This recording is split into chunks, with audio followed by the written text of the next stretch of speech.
Good morning and welcome everyone. Thanks for attending the third webinar of this cycle of 4 seminars we have been celebrating under the title Tools for Soil Carbon Stock Assessment and Grassland Management, organized by the Global Agenda for Sustainable Livestock, GASL, and the Food and Agriculture Organization of the United Nations, Livestock Environmental Assessment and Performance Partnership, FAO-LIP. I am Mariana Rosas. I am an agricultural engineering based on Uruguay, currently working as a technical secretary of an international project in South America, financed by Fontagro and the Ministry for Primary Industry from New Zealand about opportunities for carbon sequestration in soils of South America and the Caribbean. And I will be moderating the event of this morning.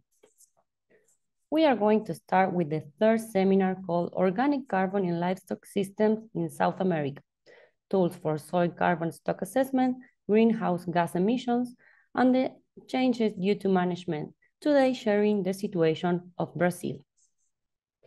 Our first speaker to open the round of presentation is Eduardo Arce Diaz. Eduardo is the manager of the Global Agenda for Sustainable Livestock, GASL.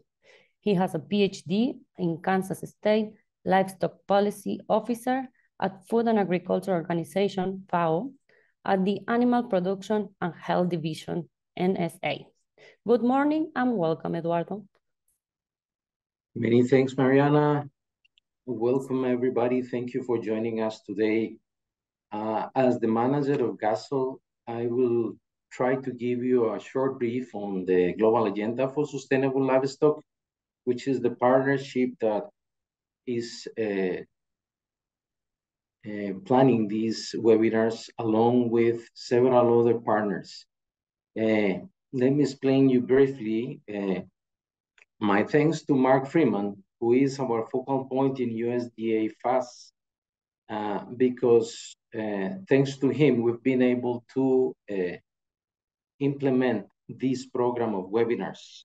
We signed an agreement with USDA in October 21 that will end in September 23. But the important part is that we have been able to disseminate together with USDA and several partners of the Global Agenda good practices in the livestock sector. And we already did the silvopastoral systems cycle of webinars, and now we are doing the soil organic carbon sequestration and emissions part of the webinars.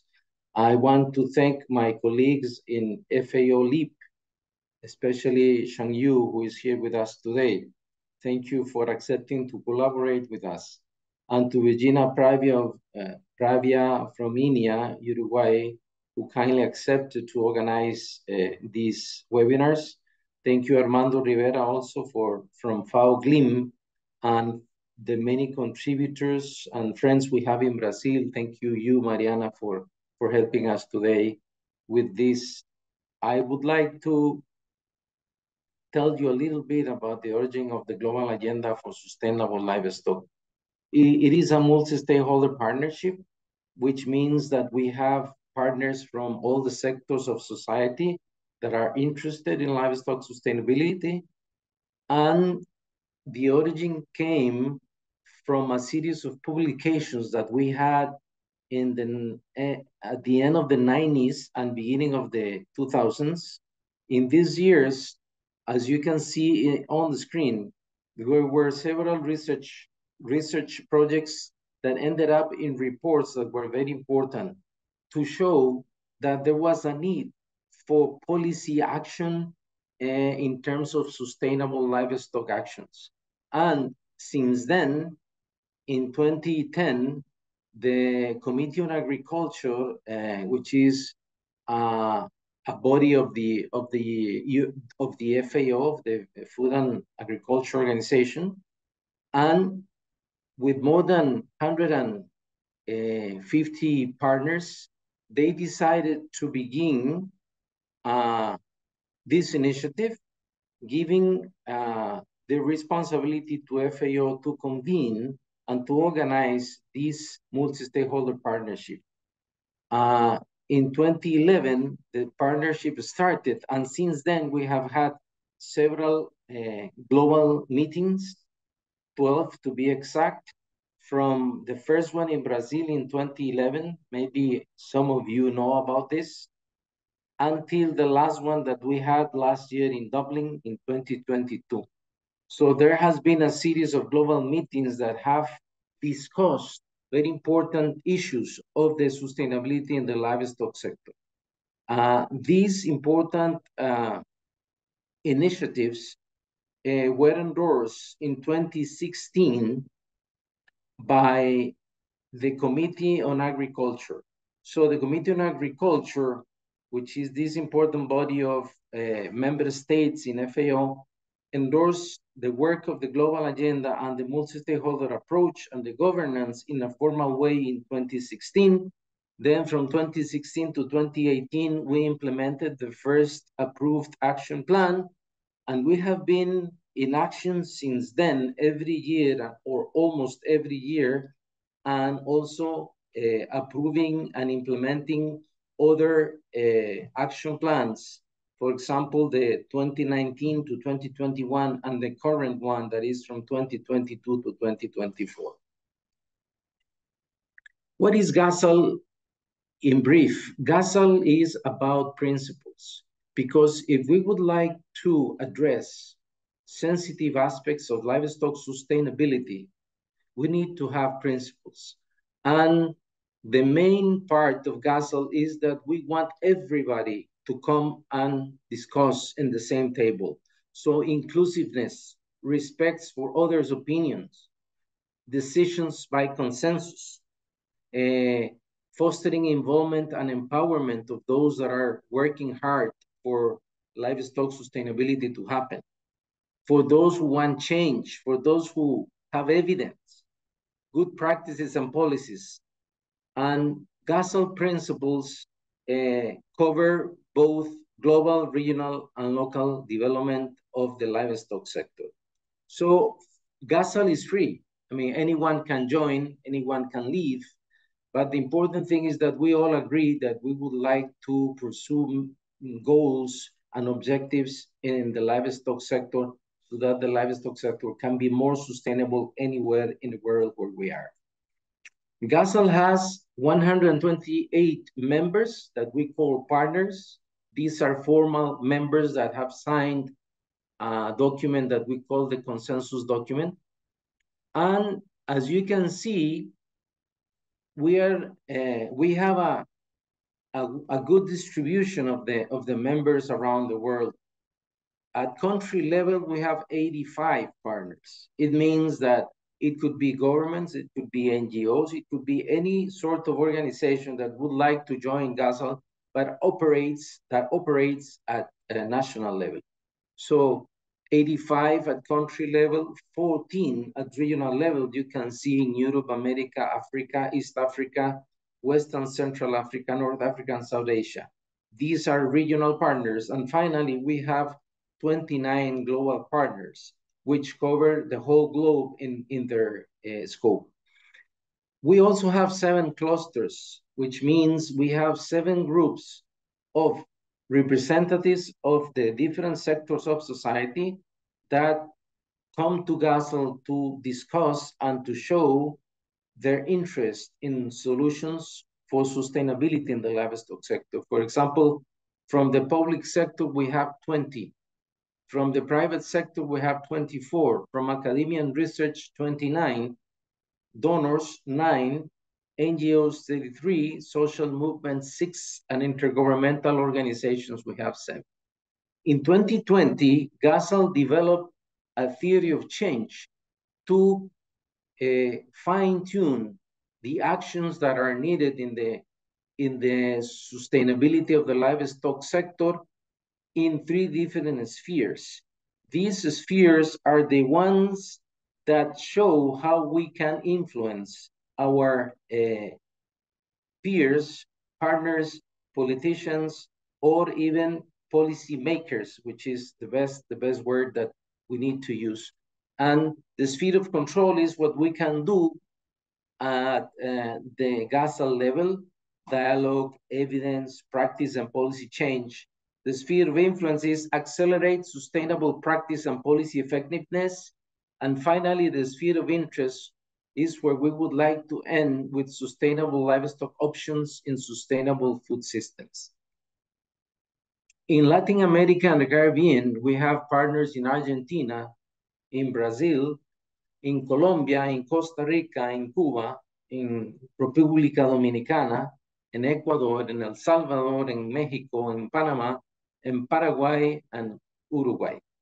Regional partners in Latin America are CATIE, STIAT, and IICA. With all these partners, many of them in Brazil, as you can see, and with partners around the world, we organize meetings such as the one that is coming that I am showing you right now. Every year we have a global meeting where we bring delegations from different regions to discuss topics that are of real importance in the sustainability of the livestock sector. This year we will be in Chiang Mai, Thailand, from 30 October to 3 November, and the topic will deal with the importance of recognizing the drivers of change that are affecting livestock systems and how the multi-stakeholder collaboration can strengthen sustainability and resilience of livestock systems. How is GASAL structured? GASAL is structured in the following way. We have 7 clusters that I showed you already that are stakeholder clusters from all levels of society. These clusters form a guiding group with representatives. This guiding group orients and guides the partnership through an action plan that has 3-year cycles, and in which we develop actions for facilitating dialogue, producing evidence, and producing practice and policy change. Around the clusters, we have 8 technical groups that we call action networks.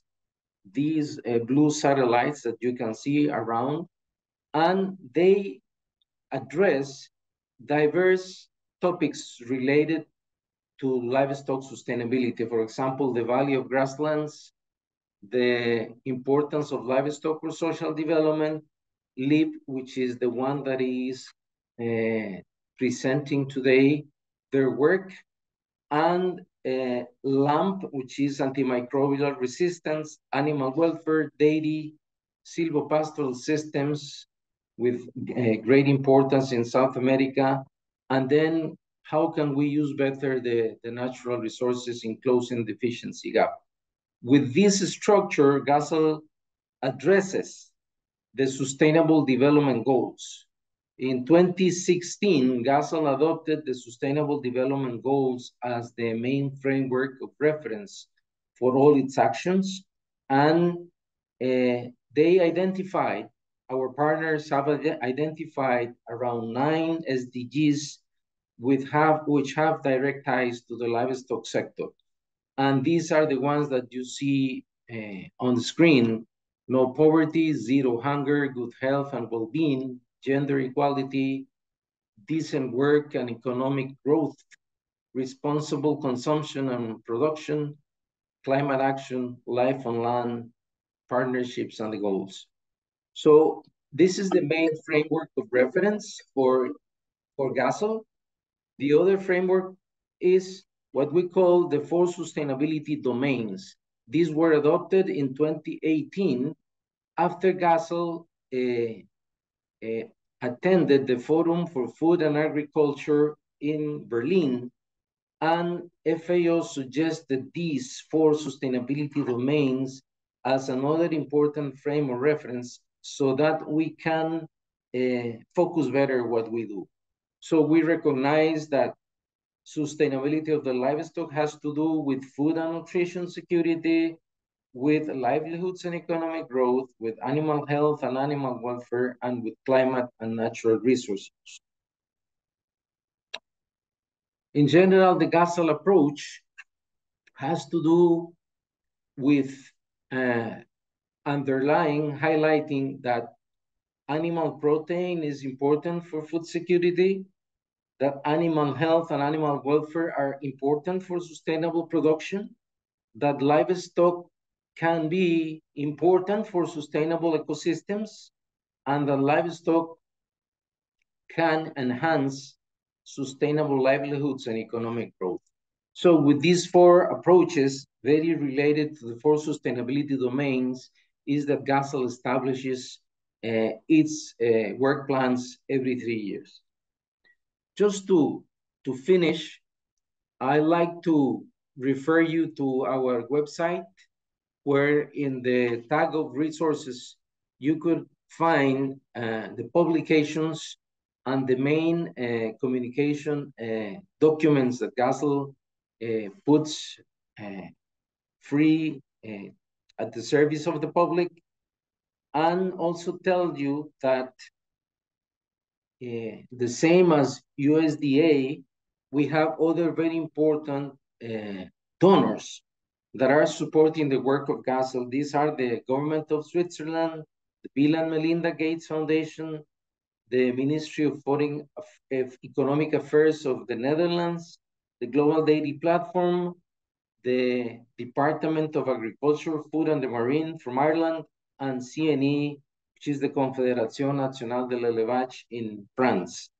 I will leave you with this paragraph, which is, I think it summarizes what we would like to do with what we are achieving, is turn the results under the control of GASL into influential messages useful for policymakers and producers to build a better future with sustainable livestock.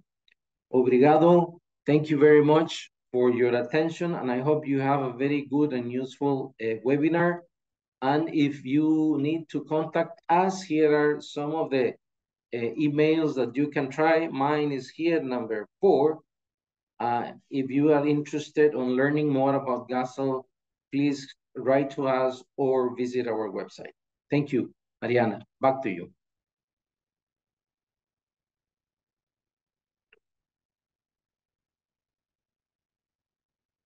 Thank you very much, Eduardo, for your words. Now we are going to present Yang-Yu Song. Mr. Song is the manager of the FAO LEAP. He's a biosystem engineer and has a doctoral degree in animal science. Also, master's degree in agriculture and bioresource engineering from Wageningen University and Research, as well as a bachelor's degree in agricultural structure environment and energy engineering from China Agricultural University.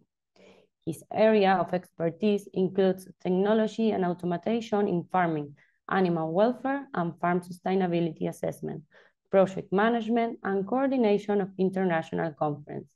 Good morning, Mr. Song, and welcome to the third seminar. Now you can share, perfect, your screen. Thank you, Mariana. Good morning, everyone. My name is Yang-Yu Song, and I'm the manager of FAO LEAP Partnership. LEAP stands for Livestock Environmental Assessment and Performance Partnership. This is a multi-stakeholder initiative that started in 2012 in FAO, the United Nations. LEAP focuses on livestock system mainly, and we aim to improve the environmental performance while ensuring economy and social viabilities. And in the LEAP partnership, there are 3 main clusters of partners. We have the FAO members, so all the countries that is FAO members, and we have the NGO and also the private sector. Those are the 3 clusters. And meanwhile, we also work very closely with national agencies, international organizations like other agency of the United Nations, and also most importantly, the research institute, university, and other academia institution. FAO LEAP is contributing to the 2030 Agenda for Sustainable Development and also the Paris Agreement. And now let's talk a little bit about the numbers in LEAP. The number of LEAP partners and observers has grown. I think in 2014 there was 35 parties, and now last year we reached 121. And this year even more members and partners joined the LEAP. Among all of them, 21 countries plus European Union involved at the steering committee level. Brazil is our full FAO LEAP member, a partner.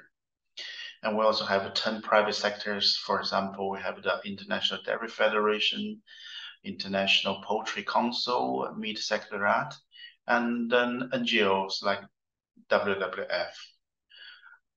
Last but not least, currently there are around 400 to 450 international scientists and experts who has been involved and in connection with LEAP. We say those experts, they are not only representing themselves, but also their research institute, their region, and their countries. So LEAP is really science-based partnership. The output of LEAP partnership is guidelines. Currently, we have 12 guidelines that have developed fully. For example, you can see here is the feed, small, large ruminant, and the biodiversity assessment, the environmental assessment of poultry, pig, feed additives, nutrient flow, soil carbon, biodiversity, and water use. Those are the guidelines developed by a top scientists worldwide, and there are quite a lot of experts from Brazil have involved in most of the guidelines. The intended user for the guidelines are producers, processors, and also the stakeholders who are seeking a better understanding of the environmental performance, policymakers, because we encourage local regional policymakers to use or to deploy LEAP guideline in their policy makings, and also all the experts who have background knowledge like you. I would like to say that the LEAP guidelines are free. It's online. If you Google FAO LEAP, you can find our website. And in the resource section, you can find all the guidelines and also the reports, other technical reports available for download. And of course, we also have quite a lot of applications, examples, good practice that is also available online. So that's more or less what I would like to introduce to you. Last but not least, I would like to thank Gazo for supporting LEAP and offer us this opportunity to promote our guideline on soil carbon. Obrigado. Thank you very much. Thank you very much, Mr. Song, for your presentation. Now we are more than 50 attending this webinar. We remind that to all the attendants that the chat is available. If you have any question, you can ask them through the chat, but don't forget to write to which of our panelists is addressed to. At the end of the webinar, we will dedicate some time to answer the questions. Great. Now we are going to start our first module from our agenda entitled Tools for Measuring and Modeling Soil Carbon Stock and Stock Changes in Livestock Production Systems. In this part of the webinar, we are going to introduce Dr. Virginia Bravia, who will share two presentations. The first one is about FAO LEAP guidelines on measurement and modeling of soil carbon stock under changes in livestock production systems. And the second one is entitled Global Assessment Soil Carbon in Glassland. Ms. Bravia is an agricultural engineering with a master's degree in agricultural science from the University of the Republic in Uruguay. She has a PhD in agronomy from the Pennsylvania State University. She is a researcher at the National Institute of Agricultural Research, INIA, in the Pasture and Forage Research Program, area of natural resources, and production and environment. She is also a specialist in soil organic carbon within the framework of this initiative of the Global Sustainable Livestock Agenda, FAO and USDA. Welcome, Virginia, and please go ahead with your presentations.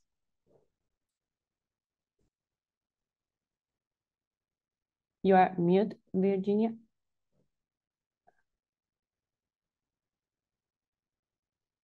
Virginia?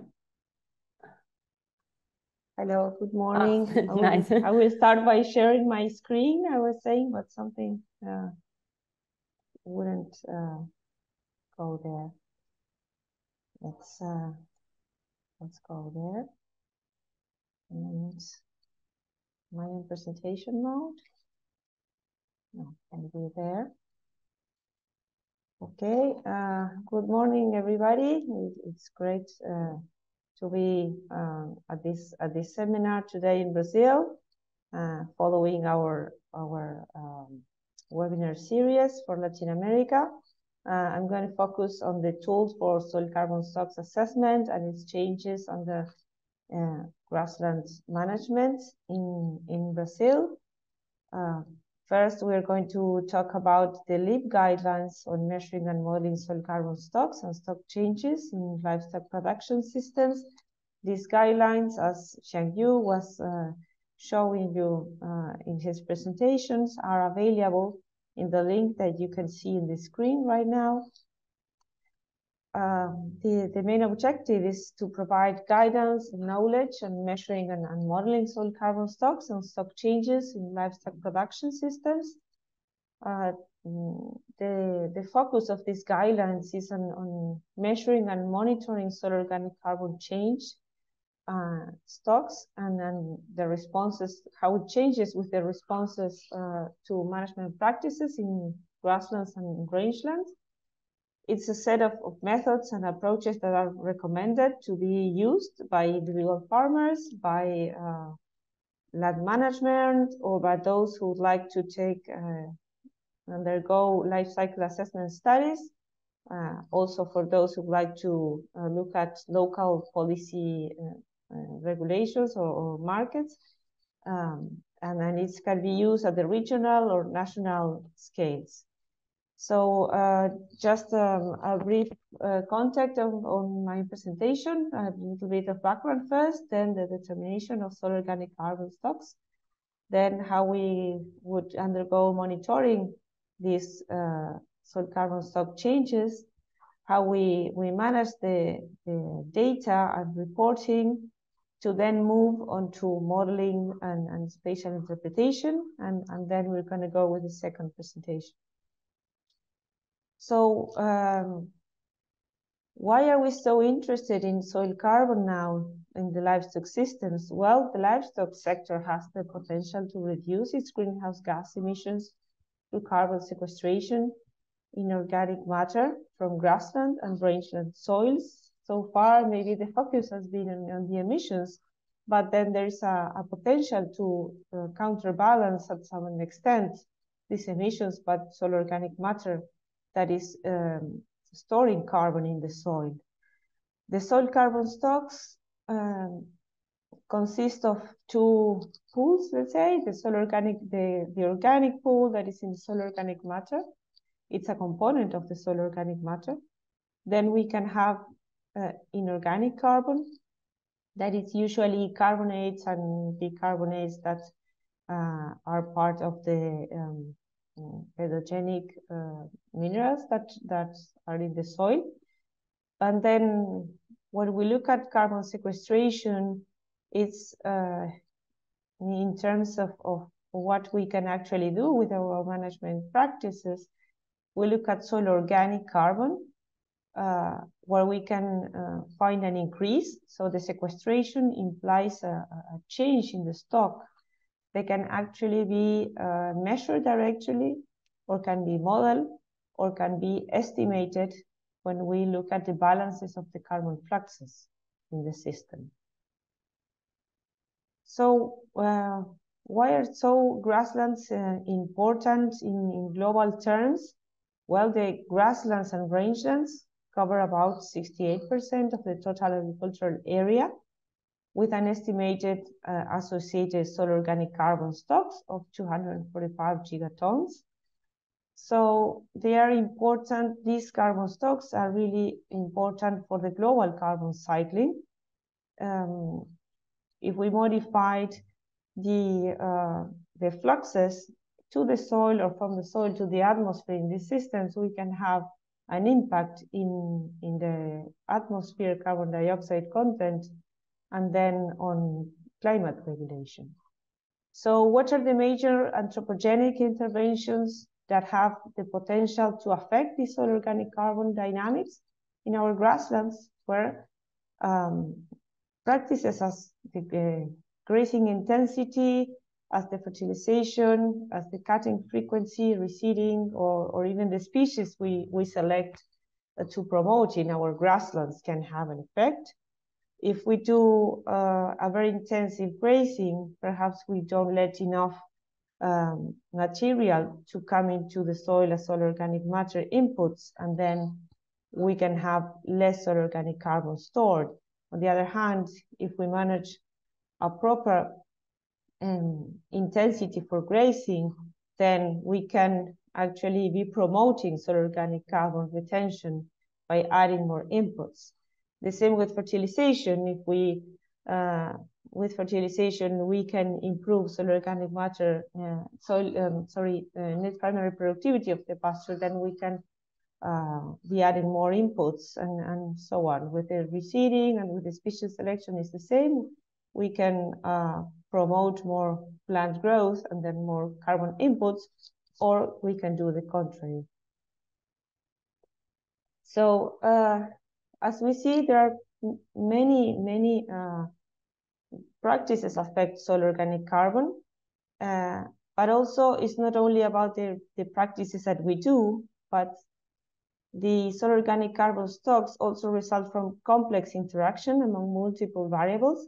These include the climate, of course, the land management, but there are also inherent biophysical properties, attributes of the soils, such as texture and chemical properties. For example, while soil organic matter is physically retained in the minerals of the soils that can stabilize that soil organic matter and protect it from microbial decomposition.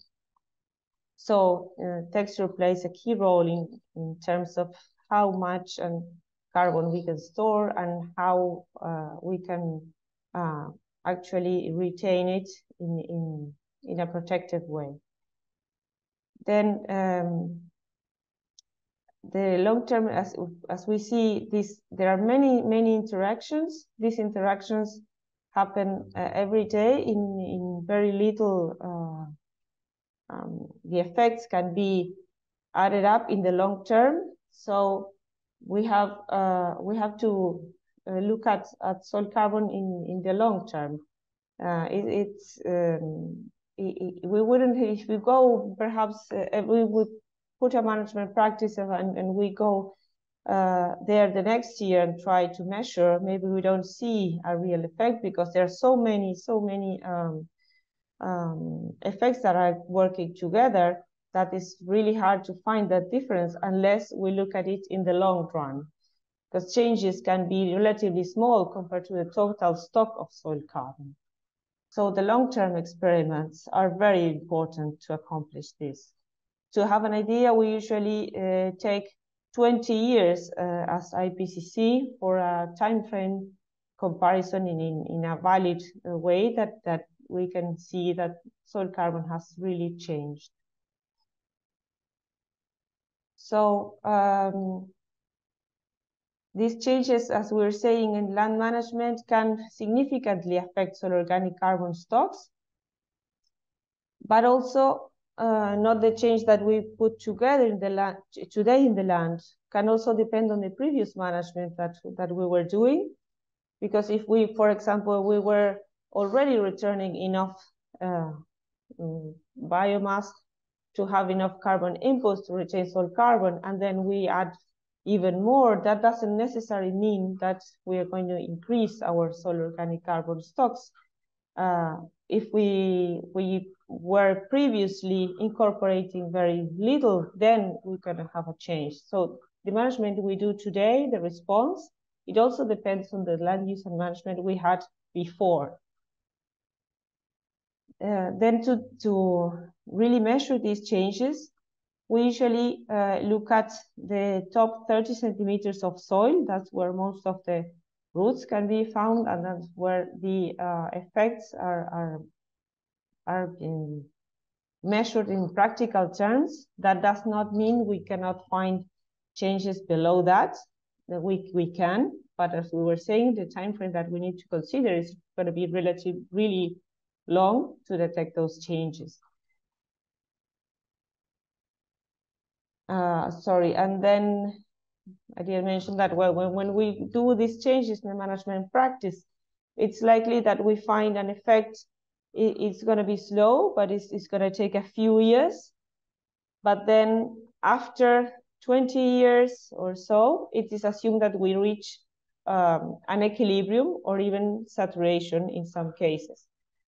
We take 20 years. It's it's a time frame that is agreed at international level. Some systems can take longer to reach this equilibrium. Some cases can come before then, but it's a long run. So the first maybe 10-15 years, we're going to see the most important changes, and those changes are going to start leveling to this equilibrium at some point.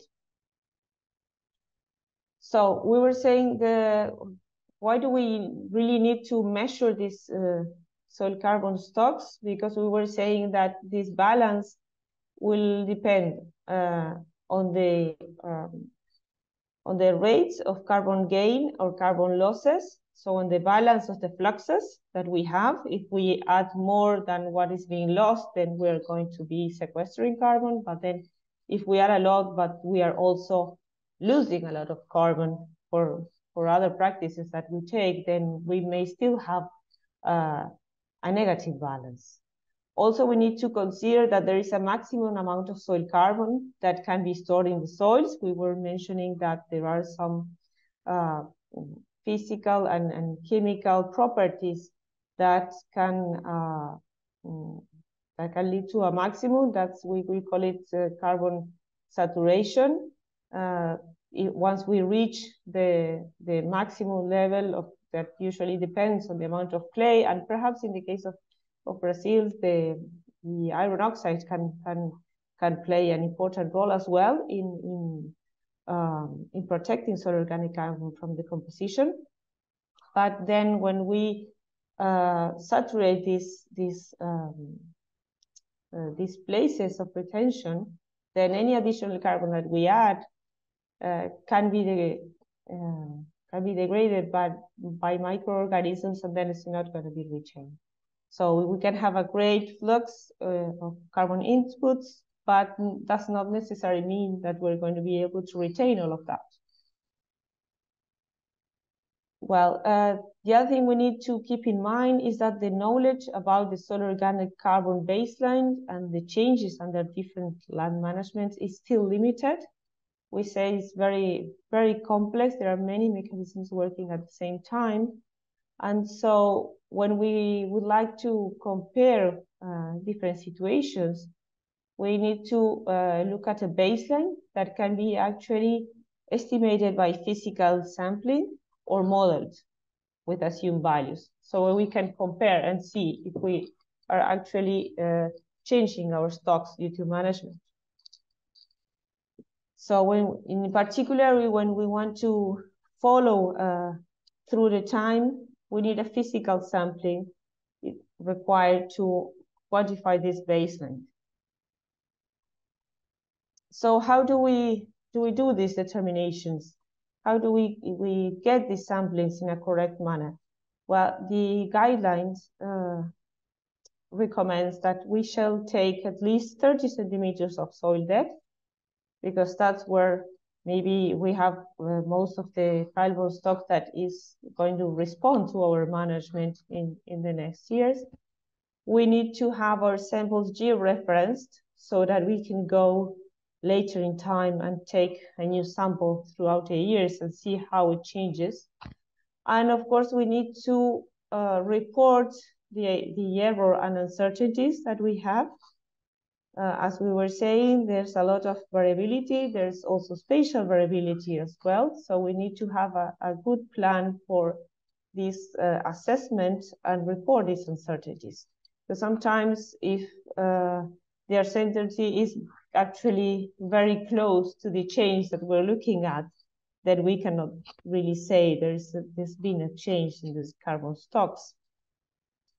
So to determine the soil organic carbon stocks, the user shall quantify the soil organic carbon content in the fine earth mass. That's the soil that passes 2 millimeter size grid, and determine bulk density. A discount on the coarse mineral fraction. There's not going to be retainings for carbon. So we need to plan the sampling. We were saying that this is very complex and can be time consuming and cost consuming. So first we need to think about the purpose of these sampling that we're going to take along. And according to that, we can have different requirements. We need to take a look at really what is the land that we are trying to assess on soil carbon stocks, to assess if the variability that we have requires stratification of this sampling. If we have heterogeneous sites, we need to consider the factors that can lead us to take samples at homogeneous units in terms of soil texture, of pH, topography, soil use. We need to consider the soil depth. If you would like to report to IPCC's methods, we need these 30 centimeters. We also need to consider if we have different land managements, we need to assess in different units for sampling. So there are many factors to take into account.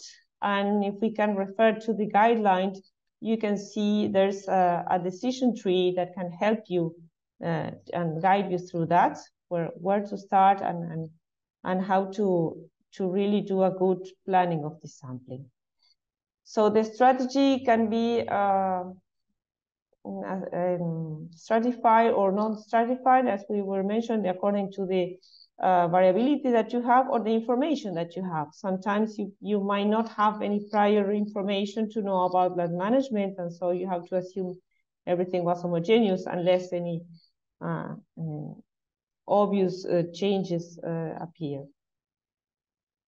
So the guideline recommends doing at least 3 sampling strata based on these environmental factors. If you find them, perhaps if you don't have a lot of previous information, but you can see at the site that there's a difference in elevation in topography, and that can lead to changes in soil organic carbon stocks. And then you can do 3 strata, for example. And for each of these units, you need to take at least 5 cores that should be collected to form a composite sample to represent local areas. We should try to do that in the same day. So all the cores that were going to be a composite sampler that they're going to compose this sample need to be taken on the same day. Then we need at least 30 centimeters.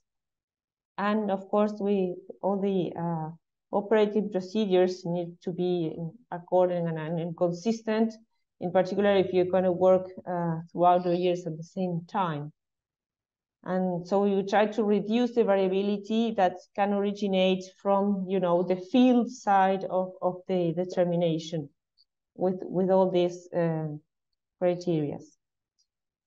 So we also said we need to know the bulk density of the sample, and by bulk density we refer to the mass per unit volume of soil that is usually expressed in megagrams per meter square or grams per centimeter by cubic centimeter. The bulk density should be determined in the same core in which the soil organic concentration is going to be measured. And for this, the guidelines recommend the undisturbed or intact samples. That's the first recommendation. In sites where it is not possible to take undisturbed samples, then the excavation method can be used. These two provide the most accurate determination. Then when we go to the laboratory, well, the enough duplicates need to be taken into account, and if possible to randomize the order of sample analysis so that we can combine the estimation of error from the field and from the lab. When having enough data, you can do an uncertainty analysis that can be performed using specific guidelines for that. We are not getting into that because we can stay here the whole day discussing this. But as you see, there are many. It can take a lot of effort to do a really good sampling assessment and to report the uncertainties. There are methods for that we consulted, and the guideline offers even more details if you want to take a look at it. So how about inorganic carbon? We were talking about organic carbon at the first. We said the soil carbon is also in inorganic carbon, and this is our primary derived from geologic parent material sources. Soil inorganic carbon usually appears when you have non-acid soils, let's say pH 7 or more. Probably in tropics it's not going to be an issue, but it can be an issue in certain conditions if you have calcareous soils, maybe more in the south, or irrigated or amended soils. And it can be discounted from the total amount of carbon. You need to use a technique with acid and followed by the automatic, the dry combustion. Or you can determine it and then discount it. So what are the analytical methods that are recommended? The percentage of soil organic carbon is expressed in gravimetric percentage referred to dry soil. The analysis shall be performed in a laboratory that has well-established quality controls, of course. And then the dry combustion method is the most recommended when possible. If the dry combustion is not available, then the Walkley-Black method can be used, but it's not being the most recommended lately because of the type of substances that are used as reactants. So we're moving to dry combustion whenever possible. Then the other option is to use spectroscopic techniques, but then you need to have enough technical capacities for a calibration with dry combustion. Also, the spectroscopic techniques can be cheaper usually, but of course they need to be calibrated locally. So all this we were talking about assessing soil carbon stocks, and what about when we try to monitor the changes in soil organic carbon? Well, we need to, of course, plan and implement a monitoring strategy. Also, the guideline provides a decision tree that can help you decide if you actually can measure these baseline stocks, or we need to estimate the baseline stocks. We were saying that if you want to compare what has been the changes in time, you need to monitor against a baseline that should be determined. This determination, we need to consider the skills, the capacity, and the budget available for the project. As you see, we can end up with many samples, and that can be costly and time-consuming. So then once you decide on which is the best way to go, you can use this guideline to help you guide you through the process on the measuring and modeling plan. So when we are doing this assessment, it's critical to have a good sampling and analysis protocol. Two types of changes in carbon stocks can be measured. We said a change over time relative to a base period, But also that can take years. As we said, soil organic carbon changes are detected throughout the years, and you need about 20 years to really detect a change. Then there's another option when we try to test a scenario associated to a specific baseline, for example, a change relative to a business as usual. For example, if you like to take a management practice you're taking, you can take a sample from the site that has the management practice and from another site that has not been using this management practice, that is the business as usual, but that they have been apart by about 20 years, or at least 20 years, to really measure these changes, this change in intervention, as you see in this figure. Then if we are doing an inventory of these anthropogenic greenhouse gas emissions and removals, then it's necessary to account for changes that occur naturally. Perhaps the natural ecosystem also has a stock that is changing in time, and then we need to take that into account. Well, we said it's important to monitor and to report the error and bias when we have. So this should be quantified. The IPCC recommends using confidence intervals for reporting this. And of course, all the methodologies we do throughout the process need to consider this. I'm not going to extend a lot here, but as you said, there are different ways of measuring and considering these potential errors and reporting.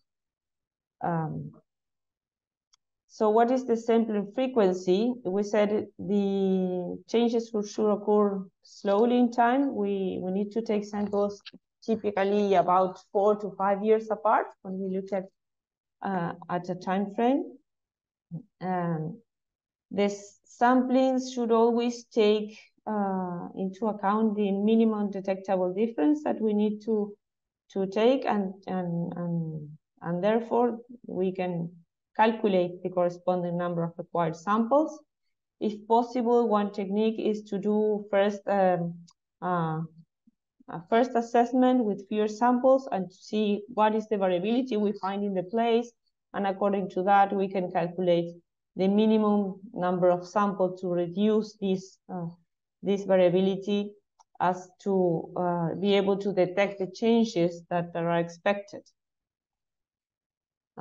There's also a technique you can consult the guideline for detail on that, but that can be calculated.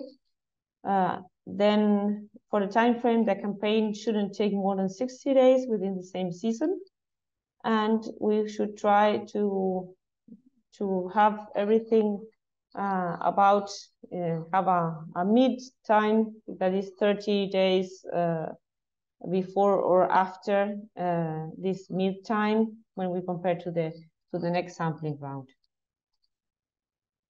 So the other thing we need to take into account when we are considering changes in time is that bulk density can actually change through time, and we are trying to calculate the stock that is going to be considering the percentage of carbon and the mass of soil. So we need to report this in an equivalent soil mass basis so that we can have the mass of soil carbon stock compared with the time. So the other recommendation is that samples should be at least 3 discrete and contiguous successive soil layers to describe how this bulk density changes throughout the soil profile. And of course, the samples throughout time need to be collected and analyzed with a consistent sampling protocol to be able to have to do fair comparisons. Then consider as well which baseline we need to look at according to the change we are trying to measure. If it's a change due to an intervention, or if we are trying to assess the net anthropogenic effect, or the change compared to a period. Then this will produce a lot of data, and how do we manage and report this data? first, we need to take into account that handling this data requires adequate planning. We need to have trained people to do this. It's not just go to the field and sample, because then it can be an investment in time and in cost that it can be important. And if we want to have good results, we need to have trained staff and with according supervision. It's very important to document the geographical coordinates of the position if we want to go back to the same place. And in that sense, we can consider that once we select a point in the field, we can. It's recommended to add additional information if possible that can complement the data. Of course, that would depend on what is actually the objective of this assessment to the level of extent that we want to add information. Then reporting these results would depend the type of results and how we show this information in a final report. It would depend to whom this report is dedicated. And as we mentioned, the results should always include the estimate of error and uncertainty. For that, we need to have enough number of samples and a detailed description of how the methods were done, and where is the data stored and how it is stored in the metadata session. Then there are ways to interpret this in the data in space. So for geostatistical analysis, the guidelines recommend using a regular grid. Then perhaps if we add some space points randomly selected at different distances, that can also help for the geostatistical analysis, but we need to take into account that there's no special prediction that is generally best for every situation. So we need to select that on a case-by-case basis. So that can be also another issue to take into account, and then to review in the guidelines, because there are different methods for doing this. And particularly when we want to upscale these results, the integration with spatial modeling is important. And it's very important that we also show the uncertainties when we do these interpolations with the produced maps, because we are assigning data to places that they really did not have a sampling, but we're assuming from sampling in other points. So it's very important to do a proper statistical analysis. So that's for how we can measure and how we can monitor. But what is actually being done in the region and then in Brazil? Well,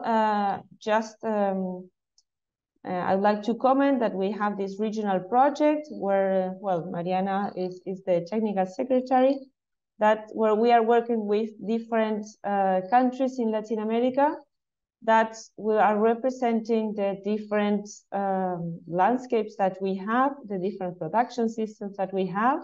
Of course, we don't have direct actions on each of the countries, but then the soil uses that we have and the soil managements that we have represented there are meant to be relevant for the Latin American countries in the whole Latin America, where we want to identify opportunities for soil carbon sequestration and quantificate do a quantification of the economic and environmental impact of soil carbon sequestration. So the aim of this project is contribute to the design and land use management with high potential for soil carbon sequestration in the systems of Latin America. Many of them are systems on livestock systems in particular that are very important for our countries.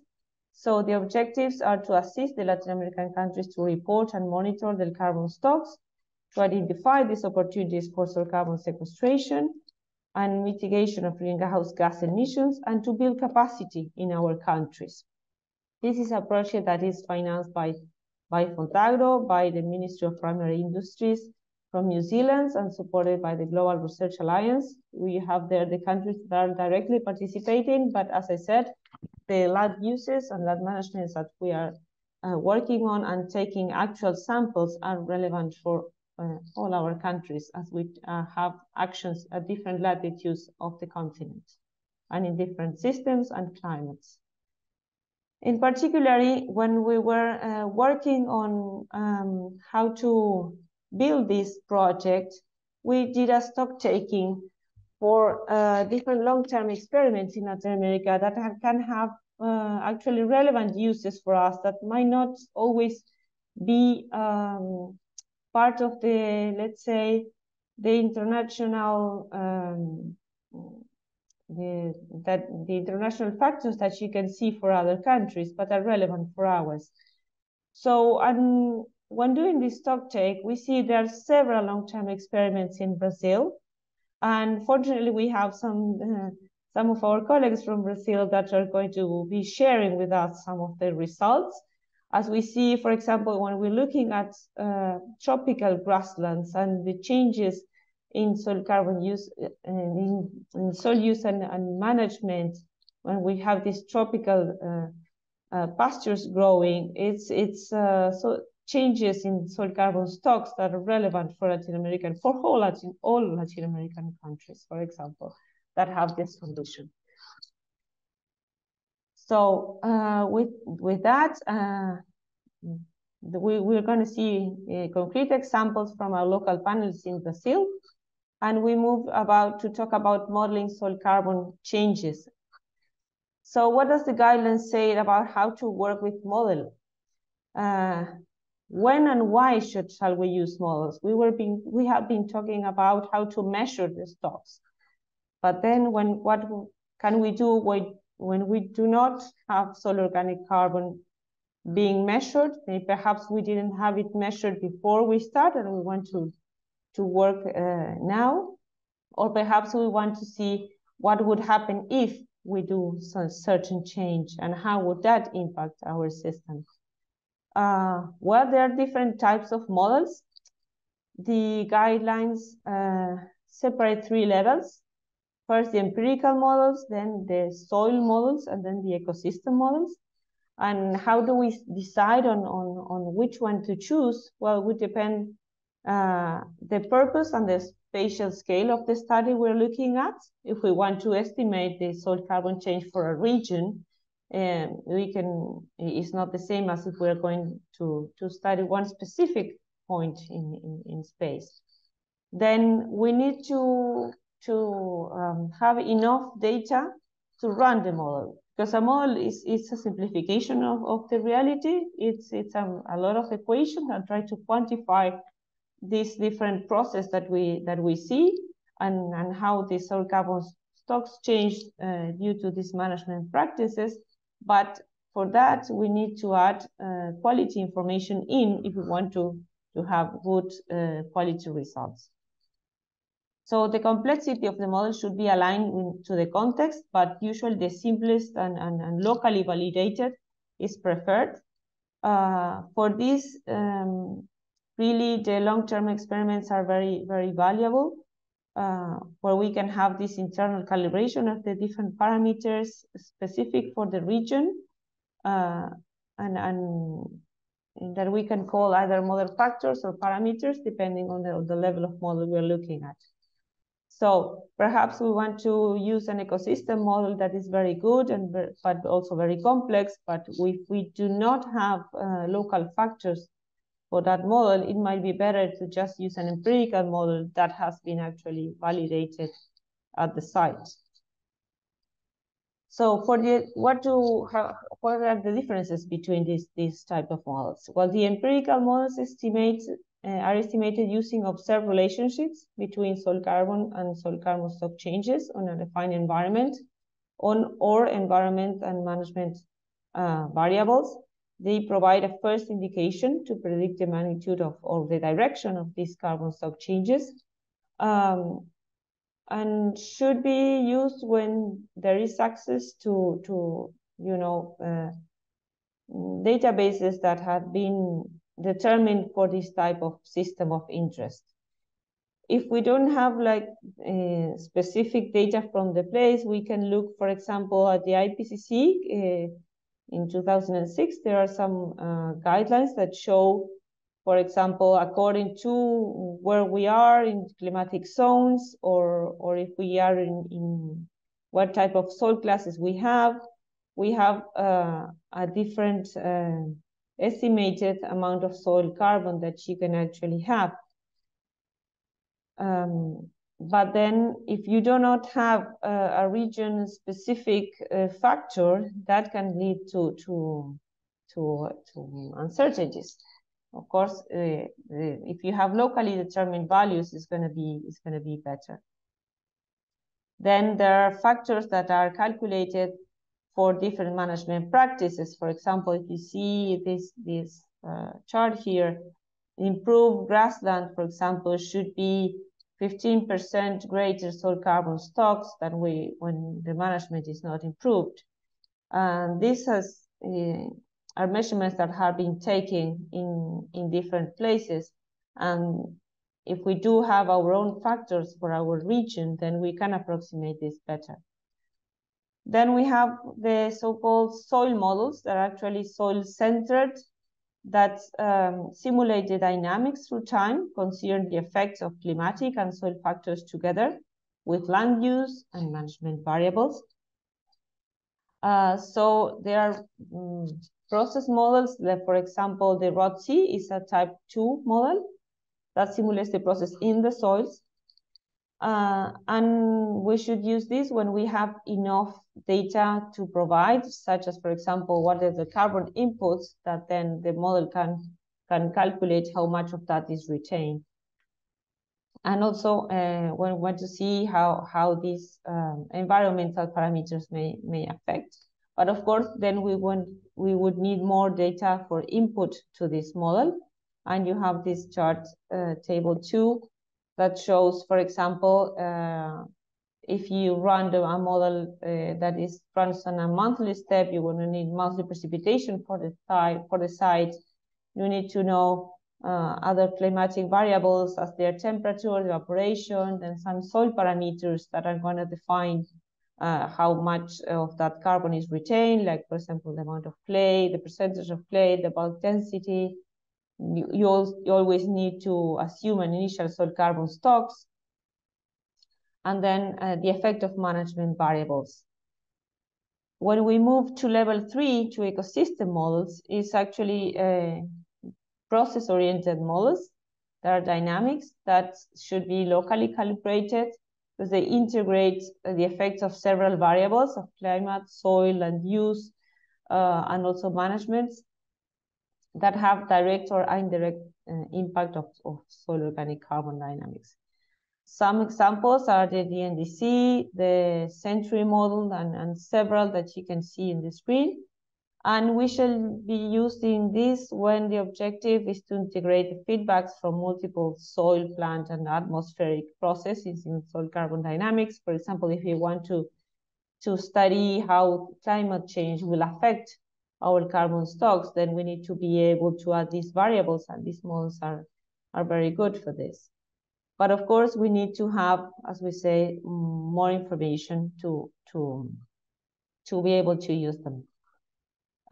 They can allow us to estimate the impacts of climate change and other trade-offs with other environmental indicators. And as I said, we would need more input data for this type of models. We're going to have a better result probably if we are able to provide this enough information. So with this, now I will introduce the second presentation on the global assessment of soil carbon stocks in grassland systems. So far, we've been looking at what are the methods to measure the soil carbon stocks, how do we study these changes in time, and then how do we model, what are the recommendations for models. Now we're going to take a look at an application at the global level to assess globally the soil carbon stocks in grassland systems. This is a document that you can find online in this link that I'm showing in the screen.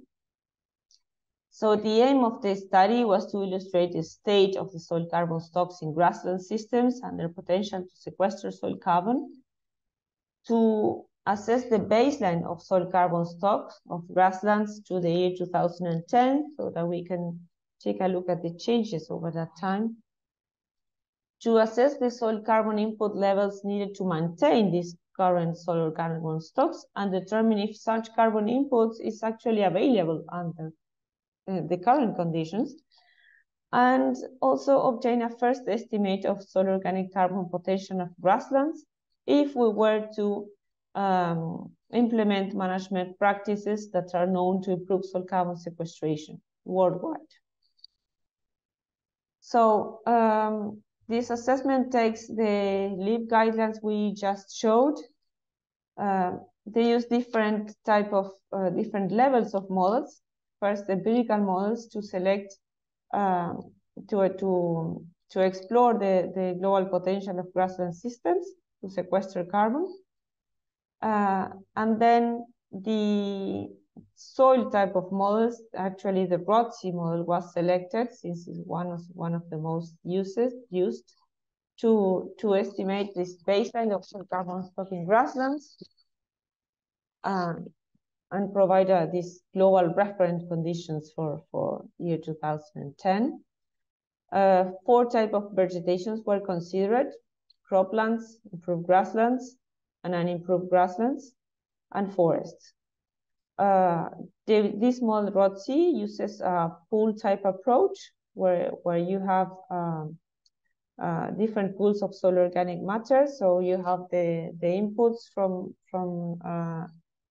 the grasslands, and then it transits different pools until stabilization or we can be lost.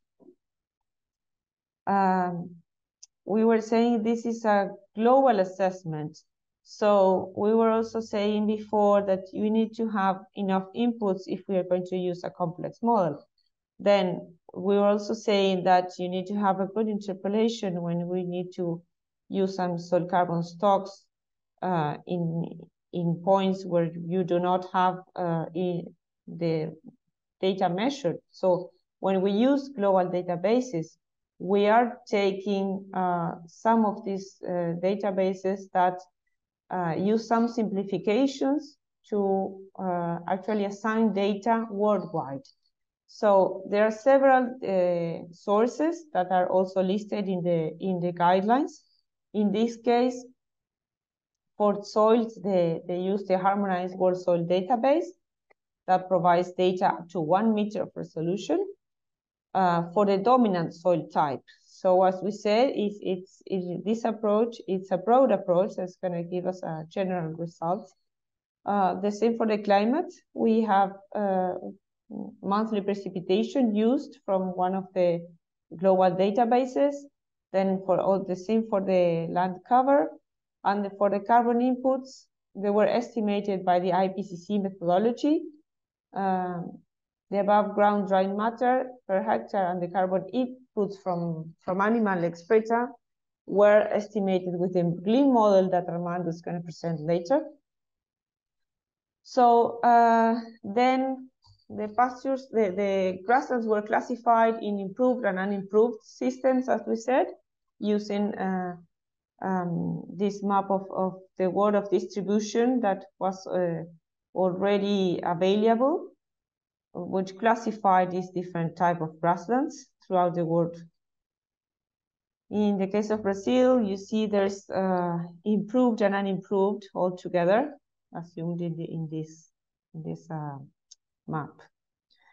So using this global approach, the grassland soils were estimated to have a baseline in year 2010, about 50 megatons of carbon to up to 30 centimeters depth. If we look at Central and South America, the total soil carbon stocks are very relevant in the worldwide context.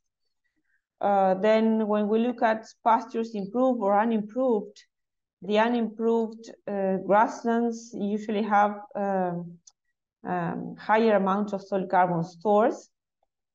And then we have some disparities in the different parts of the globe, as we said. Also, the Russian Federation had the greatest stocks at that point, but the Americas are key. So the grassland systems of our Latin America are very important in global terms. So do we actually have enough carbon inputs in our grasslands to maintain these high soil carbon stocks?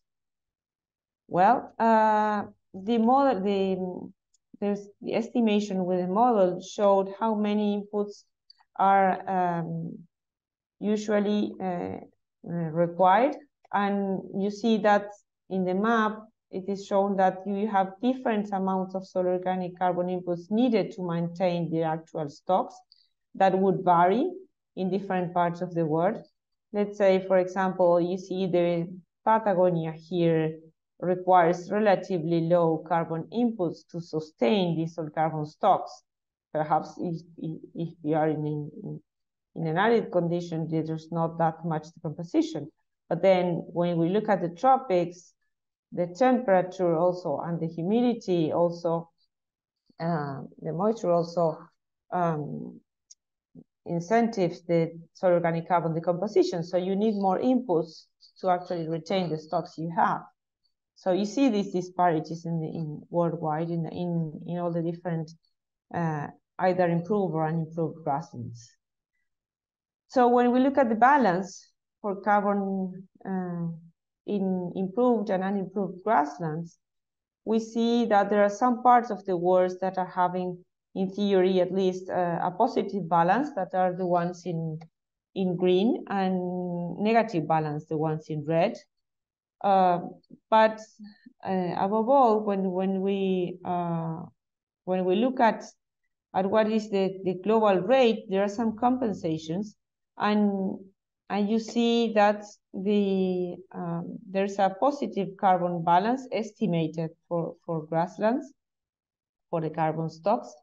And to have an idea about the amounts we were looking at, it's about 1.4 to 1.8 in the best of the cases of tons of carbon per hectare and per year that can be sequestered in grasslands. And when we look at Central and South America, it's for improved grasslands, we can expect to about 0.8 or 1 ton per carbon per hectare per year.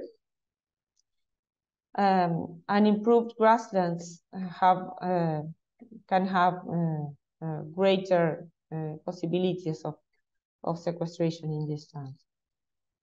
But then what would happen if what is the potential to increase this carbon storage? Well, if best management practices were applied, the model estimated that we can go, in the best case, up to 0.4 tons per carbon per year. And so to manage the expectation, we can look at, well, the blue bars are the actual stocks, the actual soil carbon context from baseline, and then the orange one is the additional carbon that could actually be sequestered in terms of total stocks that you can see on the left of the graph. And then the rates are the black dots that, as we were saying, vary between 0.2 to 0.4 tons of carbon per hectare per year. That is an estimation if the best management practices were applied globally. So this study provides a special explicit report on the state of the grassland soils. On average, in year 2010, the stocks under grasslands improved, and either improved or unimproved, were about 50 tons of carbon per hectare.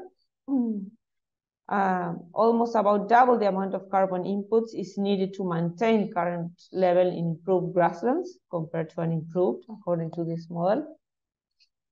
And the majority of the grasslands seems to have enough organic material inputs to maintain these current stocks. The amount that can be sequestered if best management practices are applied is about 0.3 tons per carbon per hectare per year. Now, we were saying today that it's very important to comment on the uncertainties.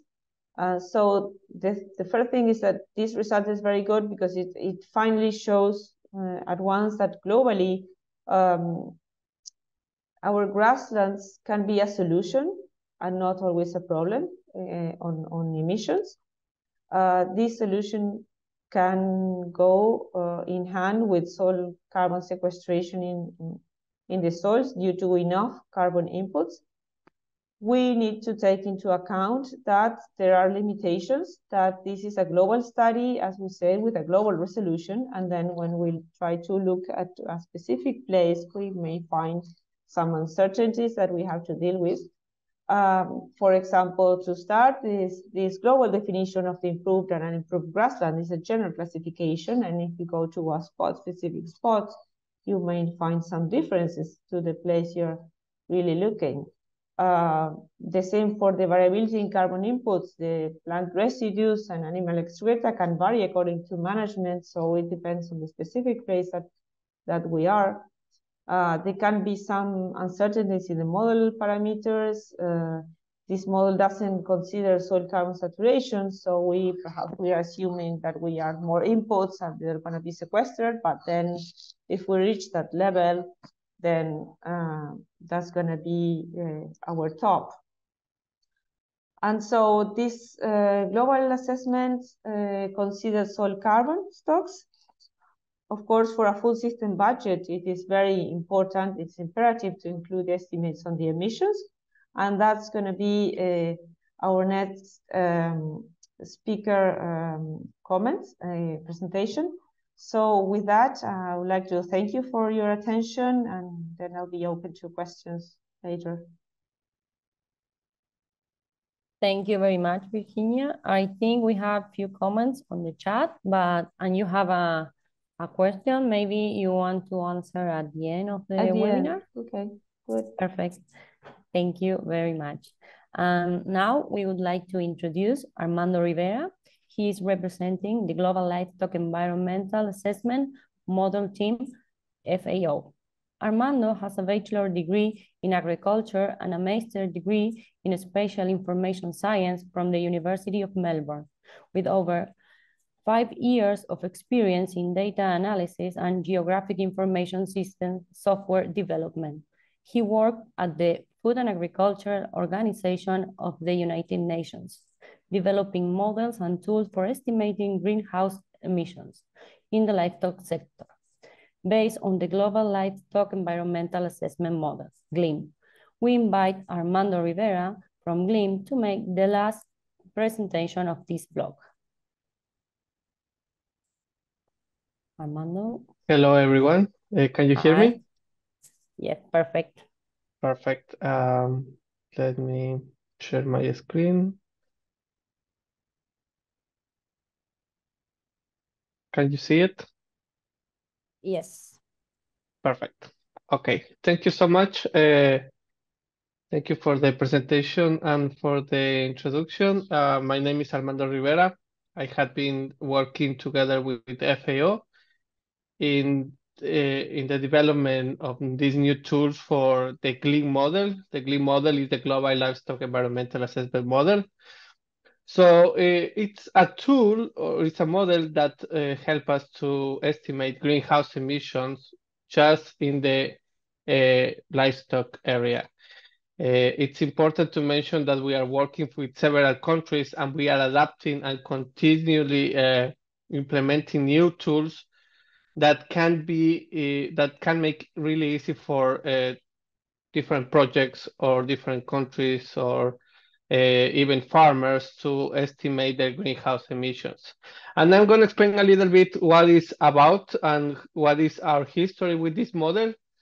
And the important thing that I want to mention is that this it's a model developed by FAO, and there are tools available from this model that are available for the public.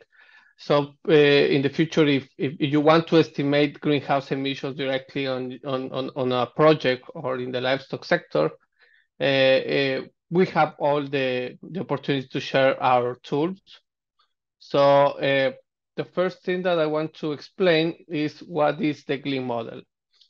So the GLIM model is like I said, is a model to estimate greenhouse emissions, and one of the main characteristics is that it's a spatial model. We use spatial data to estimate the greenhouse emissions based on the IPCC guidelines in a tier 2 level. That means that we are not applying emission factors per animal.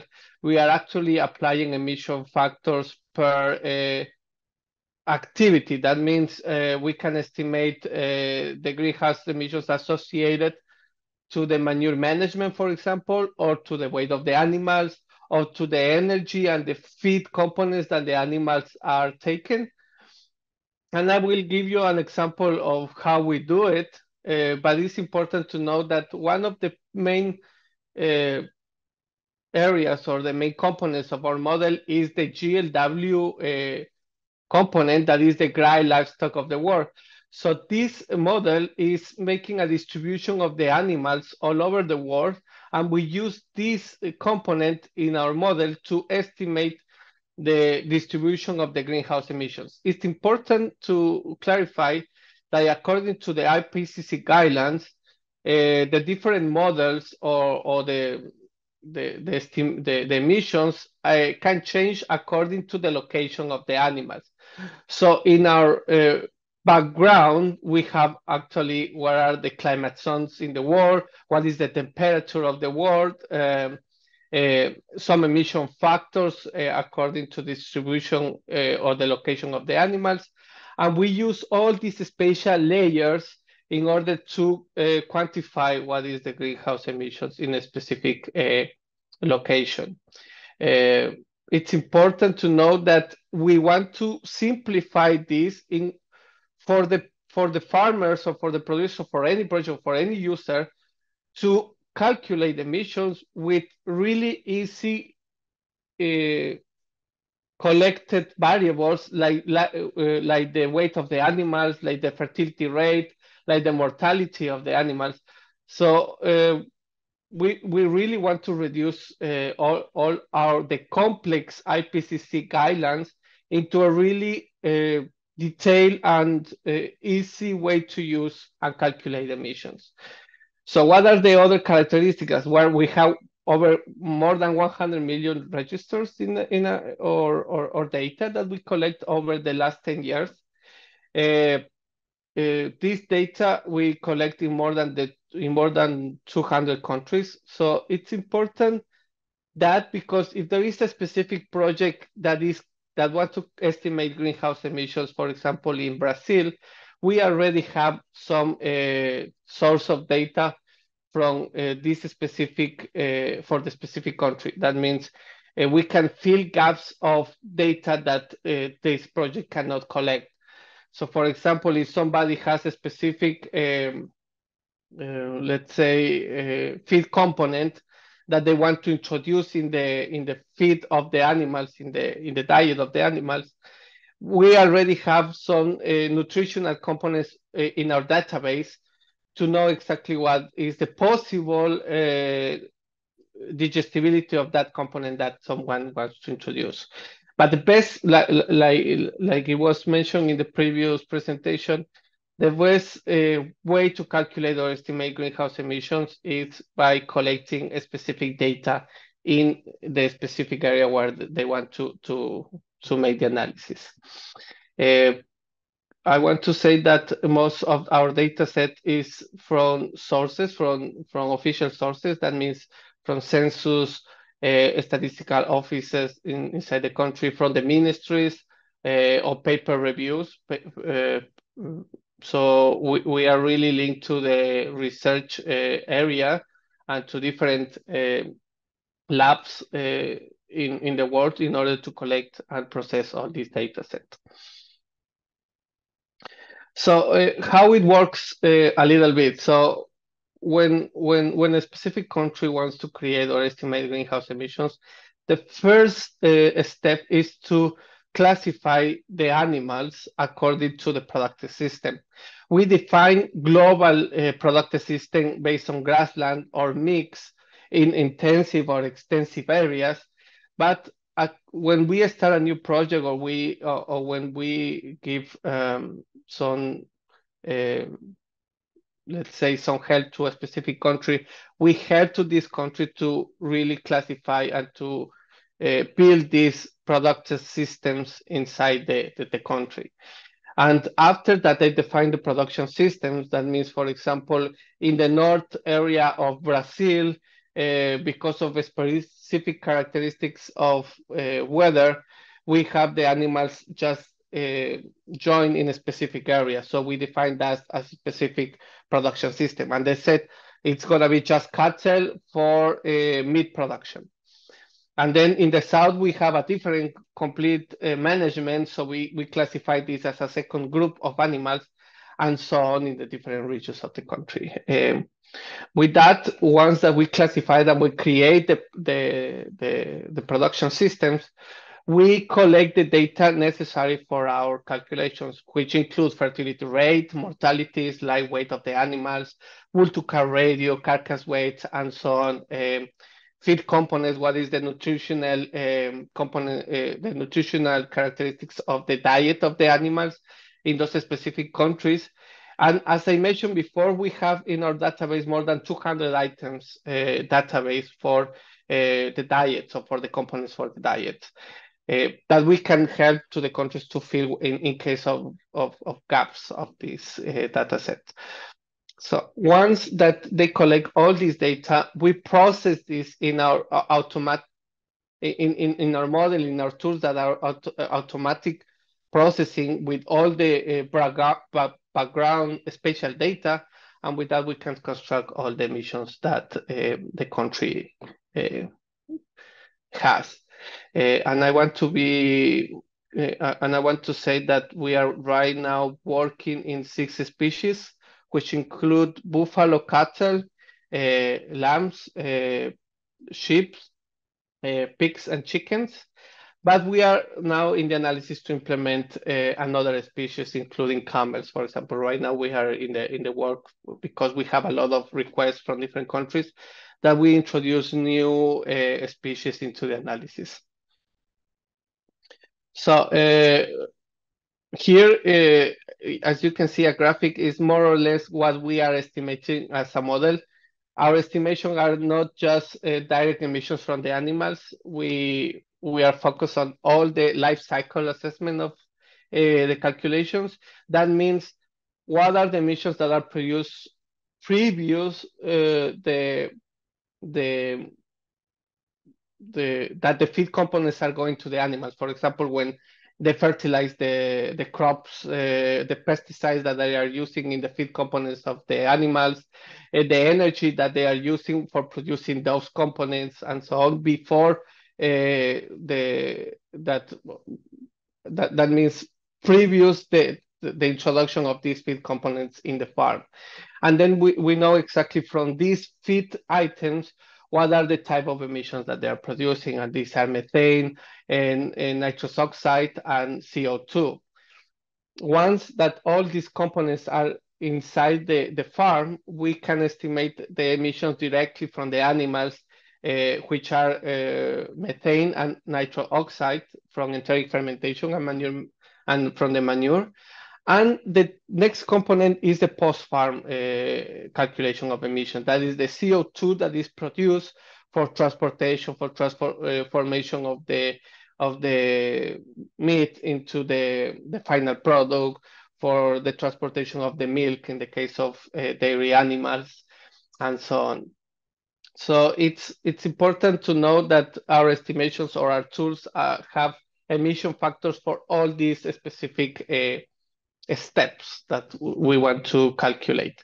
Most of the times, the countries are selected to compute direct emissions, for example, and put all the rest of the emissions aside because they want just to focus on how to reduce greenhouse emissions from the animals.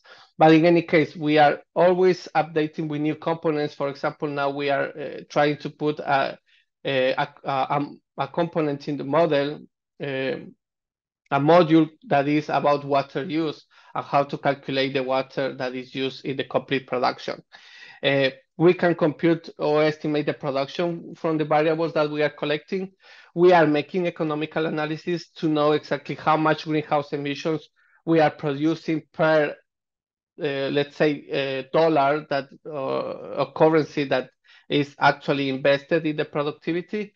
And one of the main characteristics that we are updating right now is the trade impact analysis. That means how the movement between countries, not just from the meat or the meal, but for the feed components, how these are affected the emissions in a specific product, in a specific production system in another country that is not the one that is producing the feed components.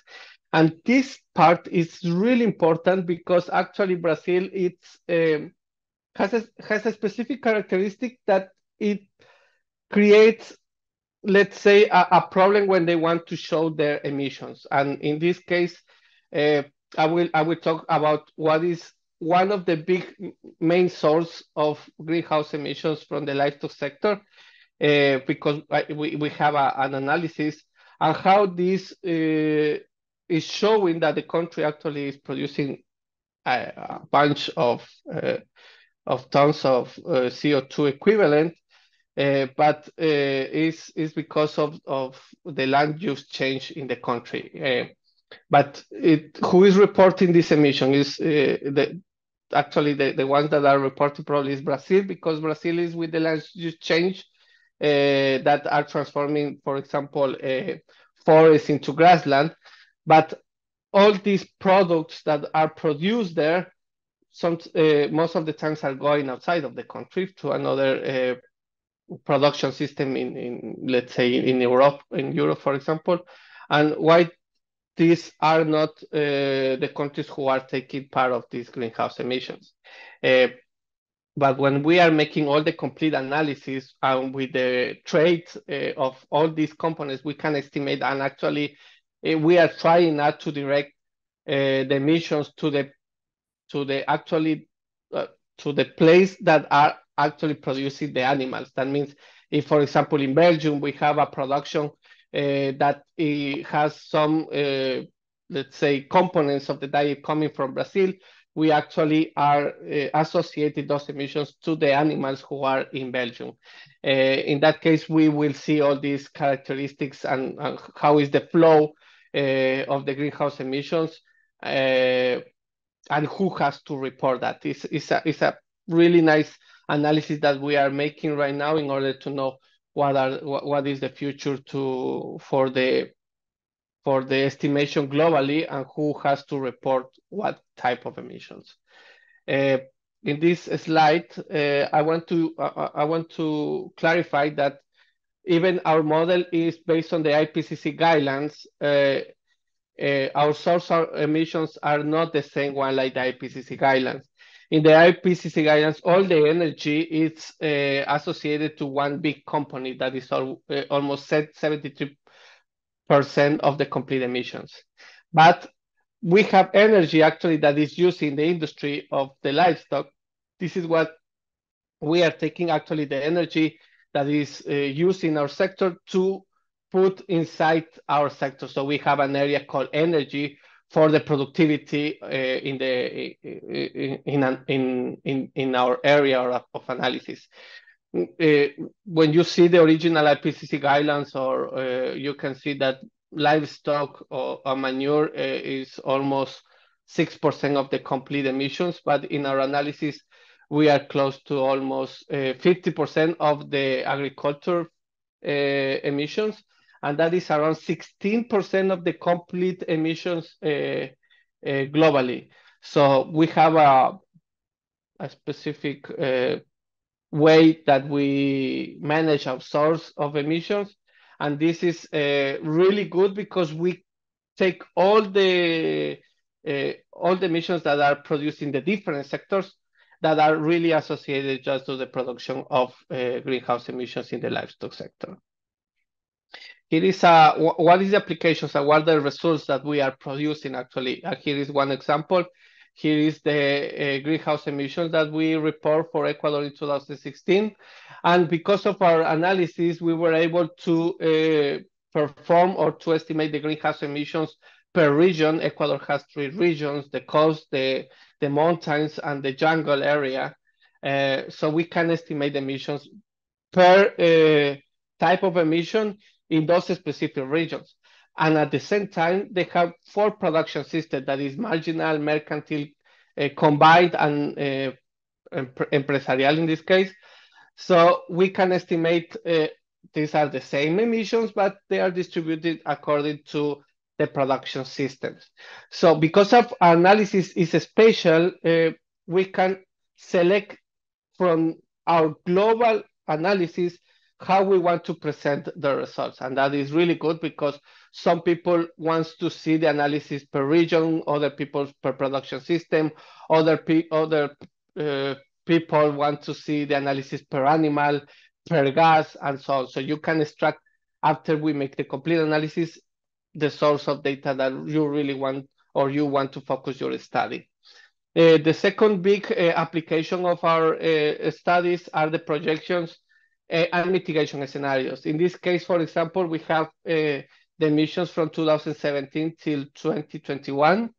And as was mentioned in the previous presentation, it's always good to present our projections according to a baseline. That means, if you can see, the blue line here is the baseline. That means what will happen with emissions if we didn't do anything at all. That means if the production system stay like it is, with the same components, with the same feed quality, and so on. And according to the projection of increasing of animals, this is how it's going to happen in the future with emissions in 2021.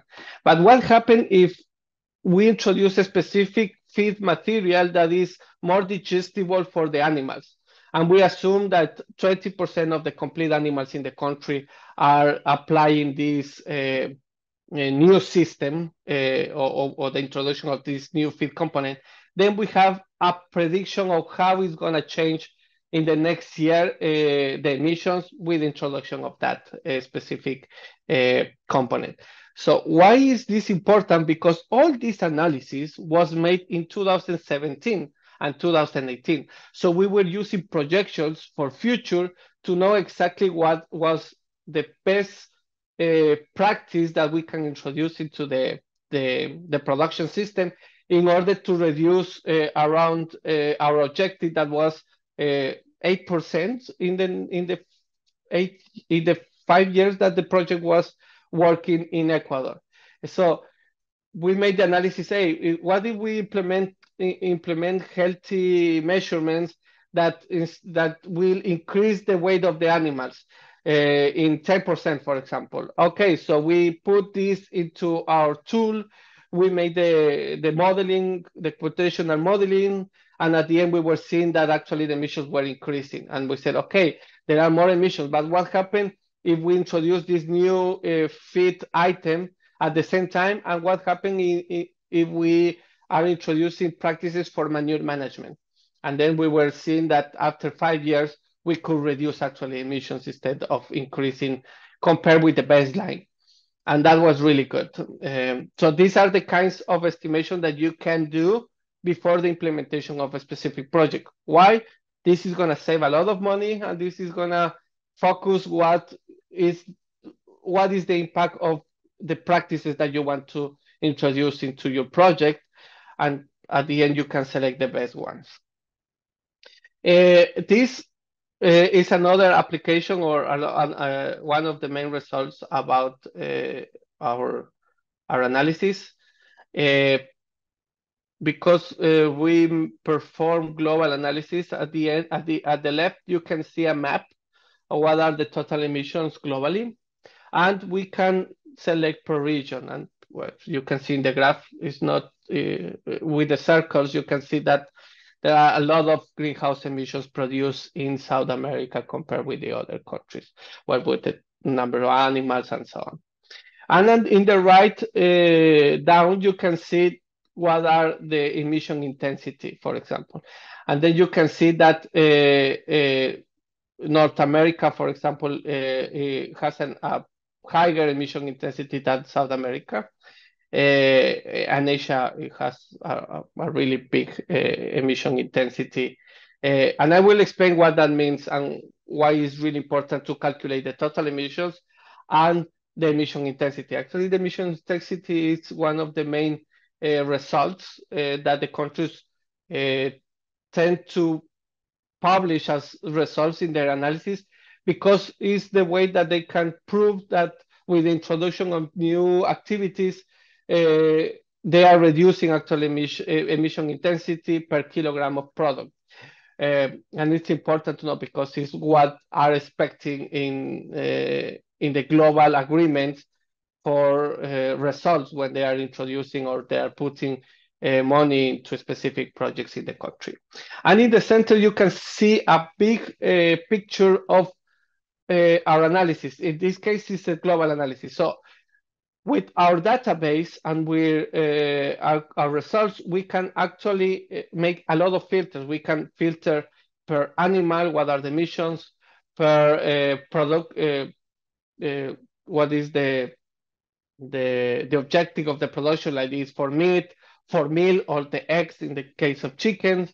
What is the source of emissions? If we want to calculate just enteric fermentation or land use change, we can select just land use change, and what are the emissions just for that specific source. And then what is the type of emissions at the end? We can select, okay, we want the CO2 equivalents, or we want just the methane coming from this emission in this specific production system, in this specific animal. So we can select exactly what we require and we can present these results. Now, I want to come with some results of our database in Brazil.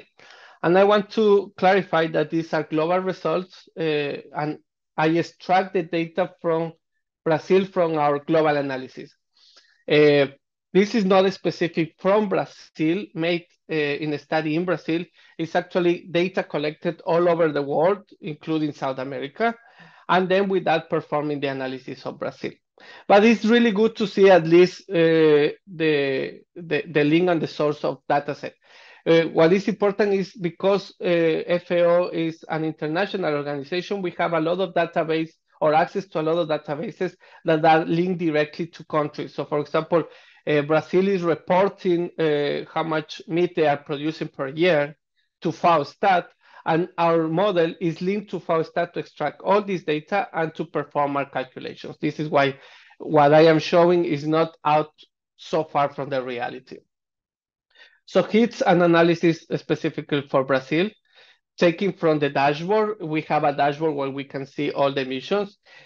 Nowadays, the dashboard is showing global estimations, but at the end of the year, we will have the analysis per country, and then you can access actually what is the analysis in each country, in South America or in every region or in every country. But the most important thing is we want to be clear with the data set that we are using. So you can be able to access to the data set that we are using for our calculation. That means what is the average live weight of the animals in Brazil? What is the fertility rate? What is the death rate that we are using? And so on. That is really important for us because it's time that countries are coming with a feedback about what we are using. We were presenting in this workshop in Uruguay last week, and I was presenting the results, and they were saying, hey, I think that the emission intensity is too high what you are showing compared with what we are producing in our official document. So they sent me the official document. I was analyzing the document, and then I realized that they were producing or they were presenting emissions, total emissions per kilogram of live weight in this document. And then I was like, but we are actually produce or showing emissions of kilograms of CO2 equivalent per kilogram of protein associated to the activity. And where we get this data of the productivity from Farstat, because of the countries are saying in this year we are producing this amount of meat and this amount of milk. And then we are making our calculations.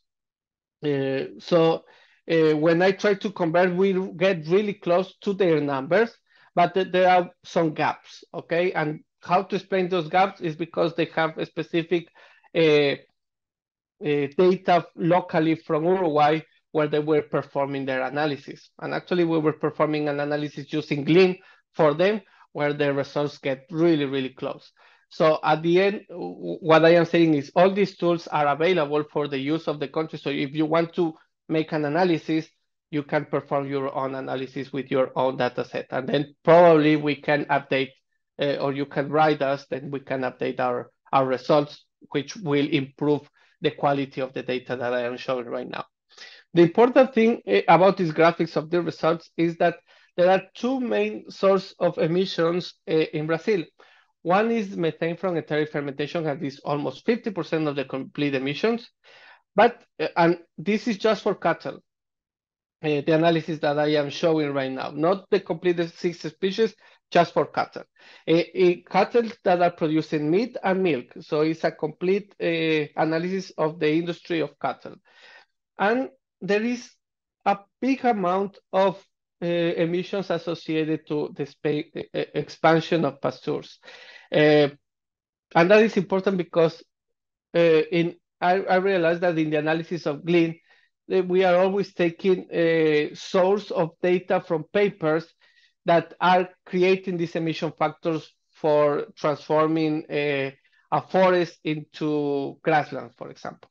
And the main source of that data sets of these emission factors are coming actually from studies made in Brazil. So that means that they are computing exactly what are the deforestation in the country and then applying this emission factor to the country. Since we don't have so many deforestation in other countries, then the emission factors is not so high. However, these type of emissions are associated here to Brazil. And in our global analysis, we want to know, is this correct to associate this to Brazil? Or probably we can associate this expansion of pasture to another countries who are actually taking the material that is producing this land use change to feed animals in different countries. So probably this number will change with this new analysis and we will see what are the differences. This is really important because it's really nice to see how it's gonna evolve in the future with emissions, if who has to take care of the emissions source, for example, from instead that the country is taking all the emissions from this specific area. All the analysis was made with the year 2015. That is the last year that we performed our last global analysis. And now we are making a new analysis for our fourth version of GLIM that is going to be published probably in the following years with data probably from 2020. It requires a lot of analysis and a lot of checkings of the data in order to perform a new version of GLIB. But the last version is from the year 2015, and you can actually see what are the at least the distribution of the emissions.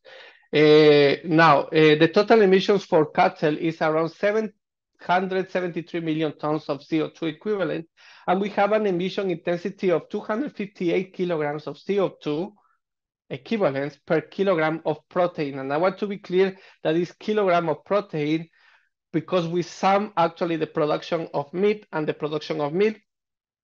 we convert those into protein, and then we sum up in order to create one emission factor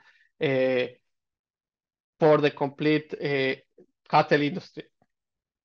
Now, is this good? Is these numbers are bad?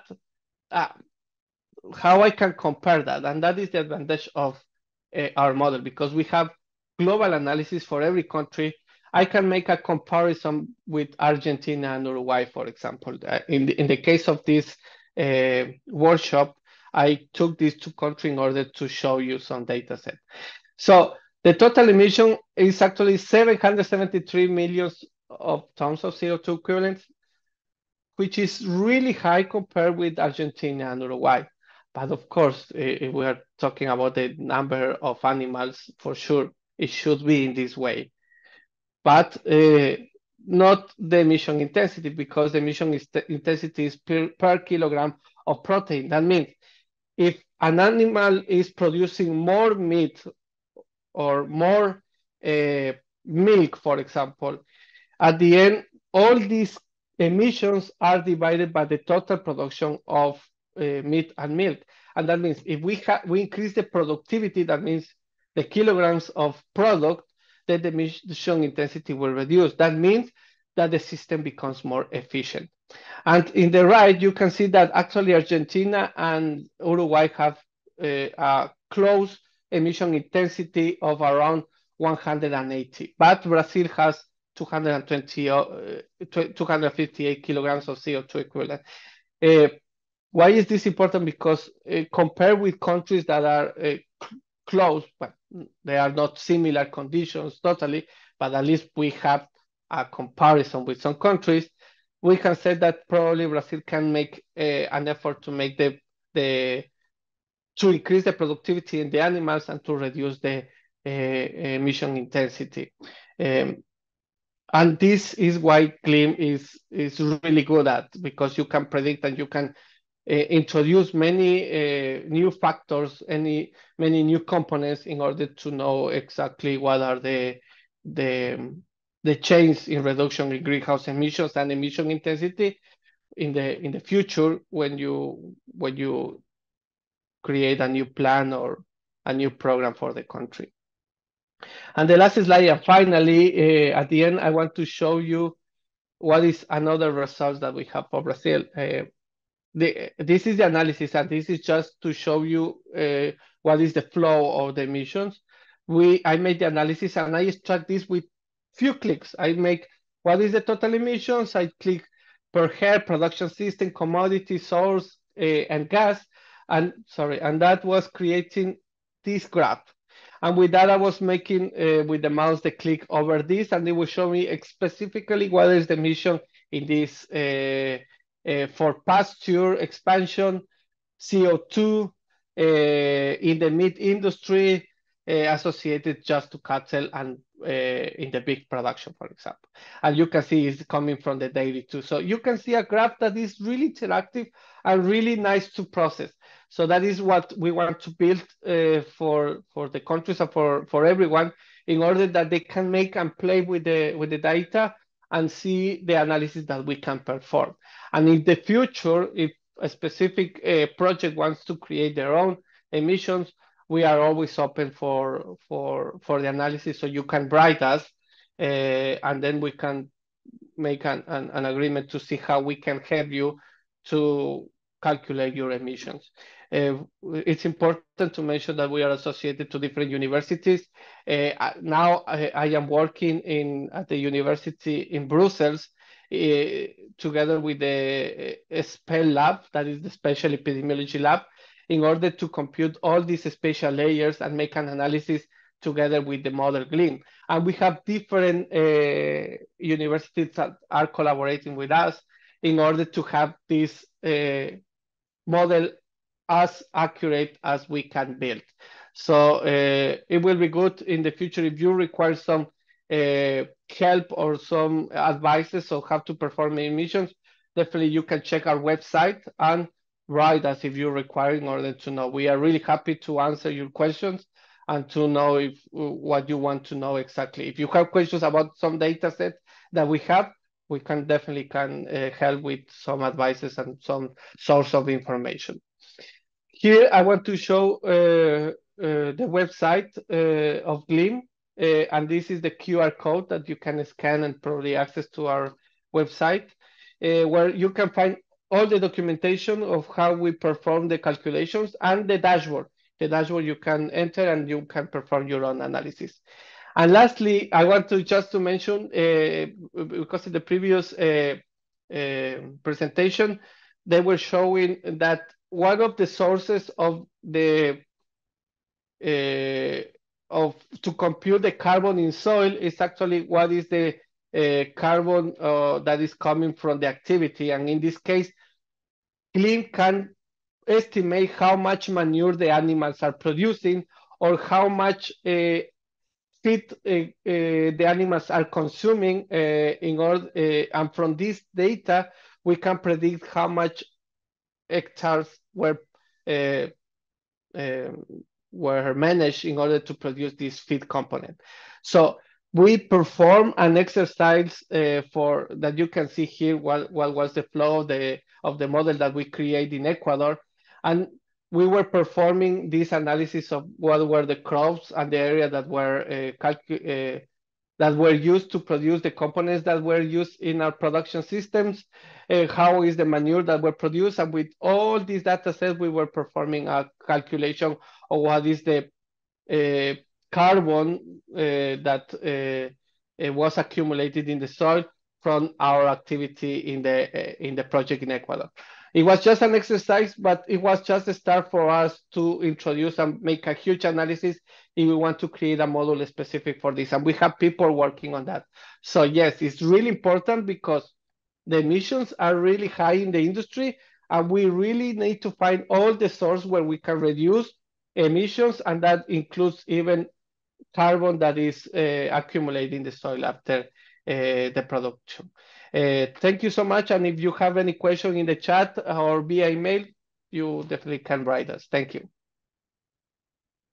Thank you very much, Armando, for your presentation. And yes, let me remind to all the attendants that the chat is available. So if you have any question, feel free to send it. And then at the end of the webinar, we will have some minutes to answer them. Now, to continue with the agenda of the day, we are going to start with the second module, where 3 local experts are invited to the panel discussion. Our first expert is Dr. Beata Madari. Beata is an agronomist with a PhD in soil science from the Hungarian University of Agricultural Science. She is currently a research scientist at the Brazilian Agricultural Research Corporation and professor in postgraduate training in agronomy at the Federal University of Goiás. Is executive secretary of Embrapa's Committee for the Management of Research Projects in Climate Change. She is a member of the Scientific and Technical Committee of the 4/1000 Initiative of Soil for Food and Security and Climate since 2016. She contributed to FAO's Livestock Environmental Assessment Partnerships as member of the Technical Advisory Group on Soil Organic Carbon Stock Change, coordination of the Brazilian chapter of the International Humic Substance Society Natural Organic Matter Research. Beata will share with us some interesting case studies of integrated livestock system from the Cerrado region in Brazil. Beata, you are mute. Okay. Can you hear me well? Yes. Okay, thank you. Thank you for the introduction, Mariana. And thank you for the invitation for this to do this presentation. Did I share it already? Can you see? Yes. Okay. Yes, we can see it. Thank you.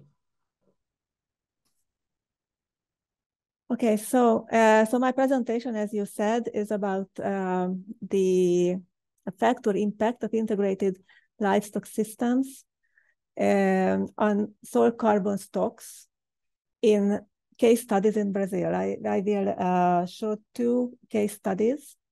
Hopefully I will not overpass my time. So this is our team at Embrapa Rice and Beans has been working almost 20 years, and I will show some studies that are more long-term studies, okay?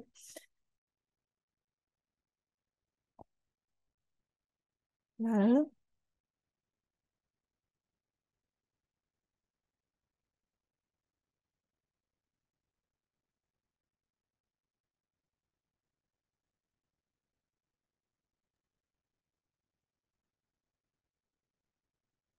okay, it's a little slow at the beginning. Sorry for that. It's okay. So we are talking about carbon sequestration and pastures and different livestock management systems. So to start, I would like just to mention rapidly that in the Cerrado, we have approximately 47 million hectares of pasture in total, and this is about 31% of the total quantity of of pastures nationally in Brazil. But what is more important in our case now is that about 66%, so 2/3 of the pastures in the Cerrado region, is in some kind of state of degradation. Okay, that 2/3 of the pastures. So this is, of course, not a very good situation because these are low productive pastures, and during the production process, we can expect high levels of greenhouse gas emissions. However, on the other hand, this is also an opportunity because these degraded pastures, they are already land areas under agricultural production that we can use for improved agricultural production. In Brazil, we have a public policy, a national public policy for the agriculture sector, which started in 2010, and now we are in the second 10-year cycle of this policy. And this is for the adaptation of agricultural production to climate change, and also for the promotion of low carbon emission agriculture. As I mentioned, this public policy, it focuses on mitigation and adaptation, and maybe in this second phase, it's even more an adaptation to climate change. And it promotes eight main technologies for this purpose. It also has a program linked to it that is encouraging the adoption and the maintenance of these systems, which can be agricultural systems, practices, products, and processes that result in sustainable production. Well, among the 8 main technologies, 3 of them is at least partially related to soil carbon sequestration. One is, I will start at the bottom, zero tillage system, which for us in Brazil, we always emphasize that it's not only zero tillage, but it's the system which has to include crop rotation, cover crops, or green manures. So the zero tillage system, it has a certain calculated mitigation potential, okay? Carbon equivalent mitigation potential, and also based on publications, material in literature, it also have a positive soil carbon sequestration potential. And then, as mentioned, the quantity of the extension of degraded pastures, with the restoration or recovery of these degraded pastures, there is also a huge potential because of the scale for reducing carbon emissions, and also for mitigation removal of CO2 from the atmosphere. And regarding soil carbon sequestration in the literature, we can see data that shows that this technology or technologies that improve pastures, they can contribute, they can have between 0.31 tons per hectare carbon accumulated per year. And the integrated systems, which can be integrated crop livestock or crop livestock forestry, there are actually the four variations, and agroforestry.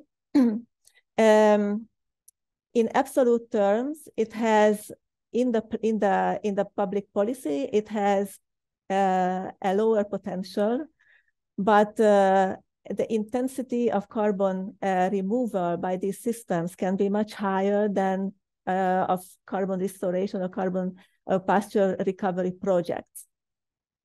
And the soil carbon sequestration potential, it's very variable because of the big variability of the systems, how they can be implemented. It can be up to 2.85 thousand tons per hectare, tons carbon per hectare per year. And now I go directly to the case studies. So one of my case studies that I would like to show is actually at our research farm at my research institution. It's also part of in Brazil we have a so-called network. We call it HGELPF. It's a network of research and demonstration units and technological reference units for research and technology transfer. So this is one of them. And this is an integrated crop livestock system, so no trees in this case. And here we are actually, investigating the whole carbon balance of the system, and our ultimate goal is to optimize the production and also the carbon balance. Okay, that for the system, the carbon balance should be more and more positive. So we have to store carbon in the system. For that, we are measuring emissions, greenhouse gas exchange between the atmosphere and the agricultural system, net primary productivity. Also, we are investigating the quality of the soil, and we to be able to evaluate soil health. But if you and we are working principally with the biophysical part of the system. So we are not really working with life cycle assessment, but we are trying to see what in the biophysical part of the system can be improved or adjusted to optimize the carbon balance and the productivity. But if we see the potential of crop livestock system for carbon sequestration in the soil, so then if we separately see the CO2 balance, then we can say that yes, these systems, integrated crop livestock systems, if they are well managed, then they can actually sequester carbon in the soil. And as you see, we have data, historical data on the area. Since the 1930s, we know what happened exactly. When the deforestation happened, what kind of management was done on the area, and the exact time and conditions where the crop livestock system was introduced. So until 2000, we had crop production, soybean, rice, and common green and maize in no-tillage system. And then the pasture was introduced in rotation with the cropping phase.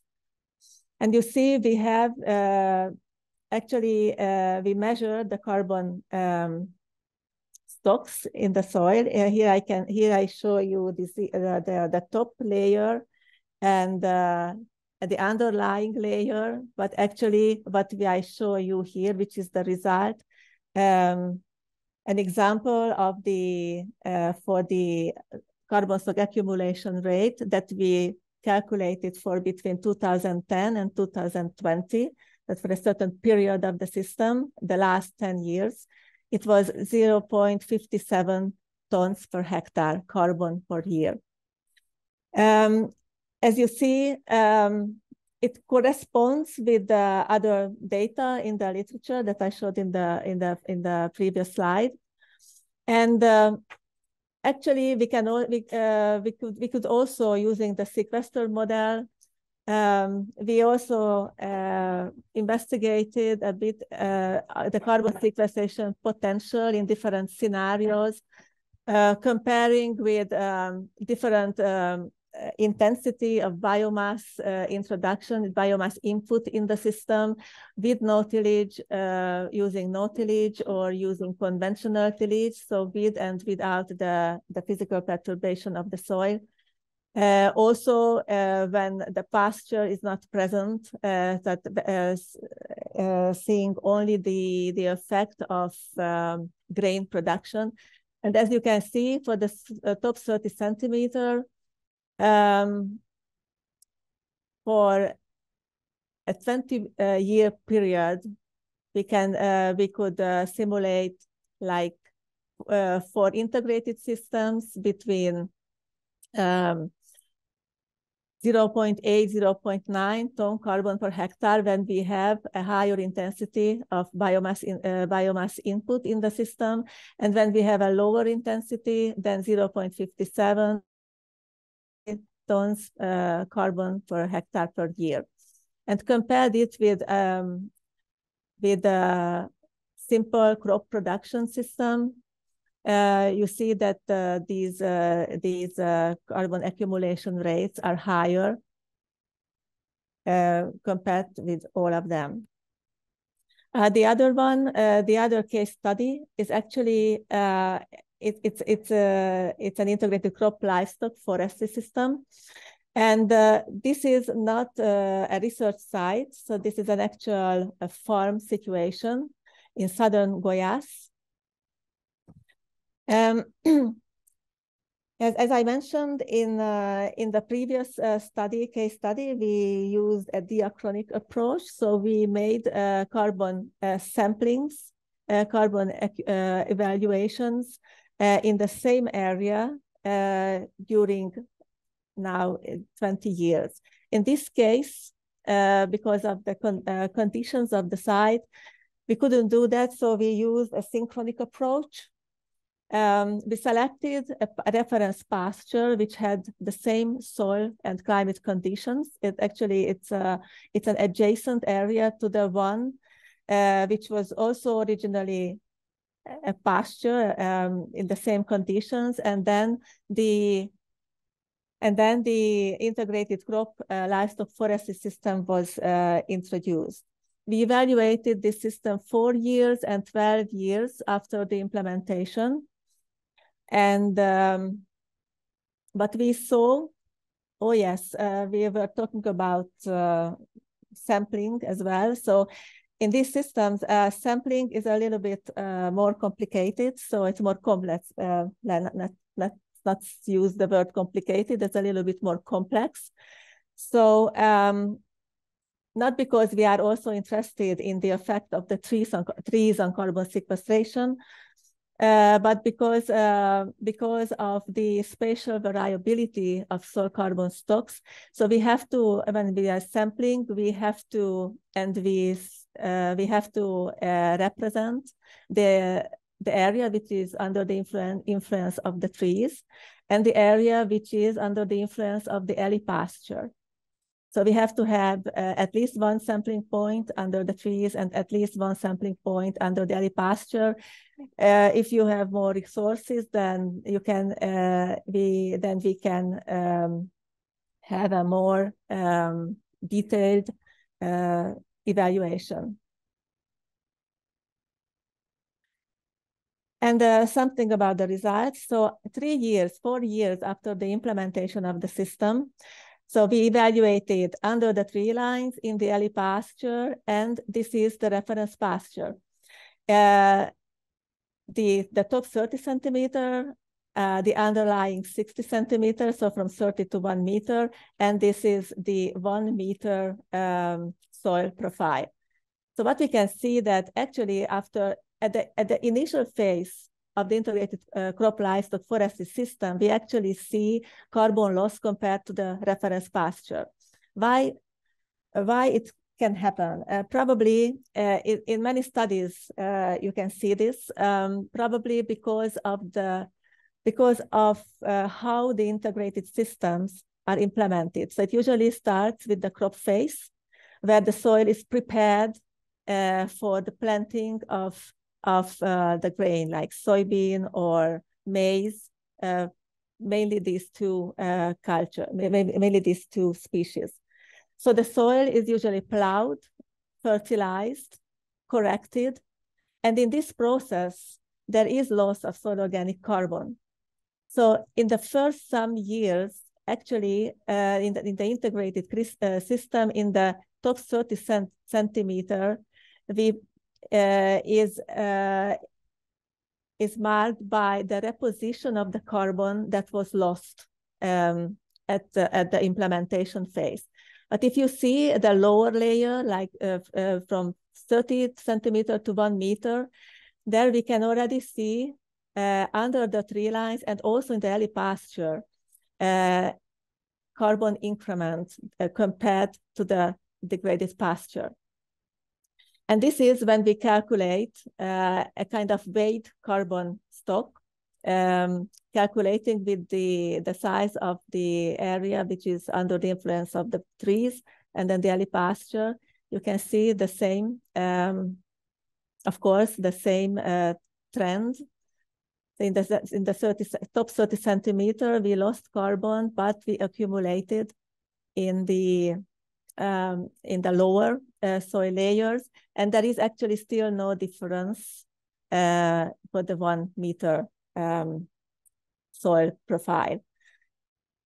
Well, some 8 years later compared to the first analysis, but we can see that in the top 30 centimeter, there is no more difference between the carbon stock of the integrated area and the reference pasture, which means that carbon was accumulated, and the rate was, in this case study, 0.28 tons per hectare for under the trees, 0.47 for the early pasture, and in general for the area it was 0.37. At the lower layer, actually we don't see more effect. Actually, there is. It seems that there is a little bit of loss of carbon at depth in under the early pasture, but there is still a positive effect of the trees on carbon accumulation compared to the reference pasture in the lower soil layer. Okay, so here we are 14 years after the implementation. Okay, we did some. We started to do some studies to see, to evaluate the stability and a possible permanence, potential permanence of the carbon that is accumulated in the soil. So in the last evaluation period in 2020, so about 14 years after the implementation, 12 years after the implementation, We measured the particulate organic carbon and the mineral-associated organic carbon, and what we found that there was no much difference between the reference pasture and the integrated system, except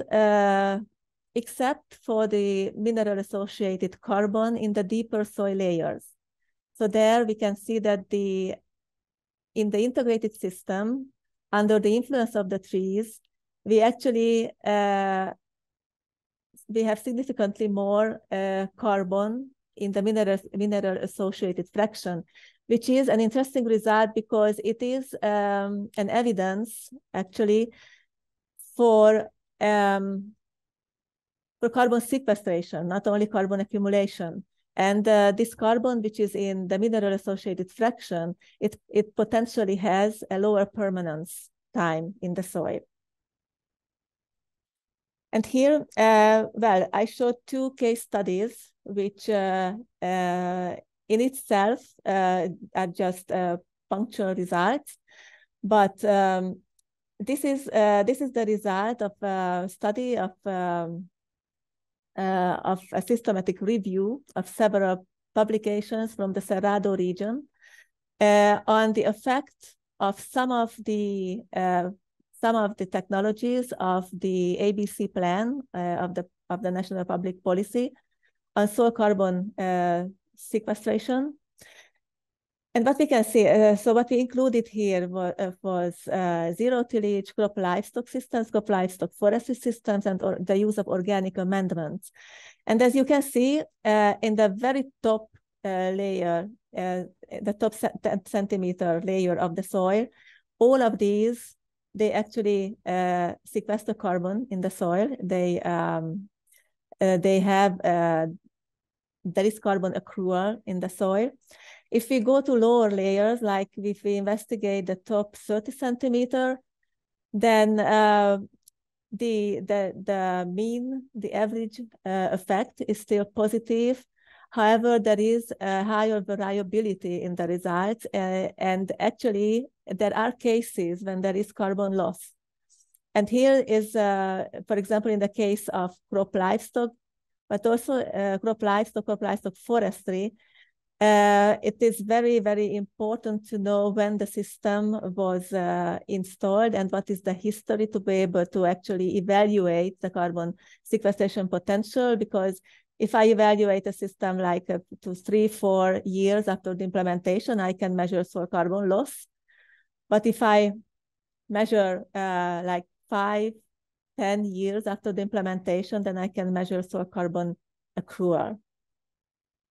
Similar in the first 50 centimeter, and in the first 1 meter soil profile, soil layer. Unfortunately, there are a lot less data in the literature, but based on what we found, we can see that like no tillage, it's an absolute carbon gain, according to literature data, of course.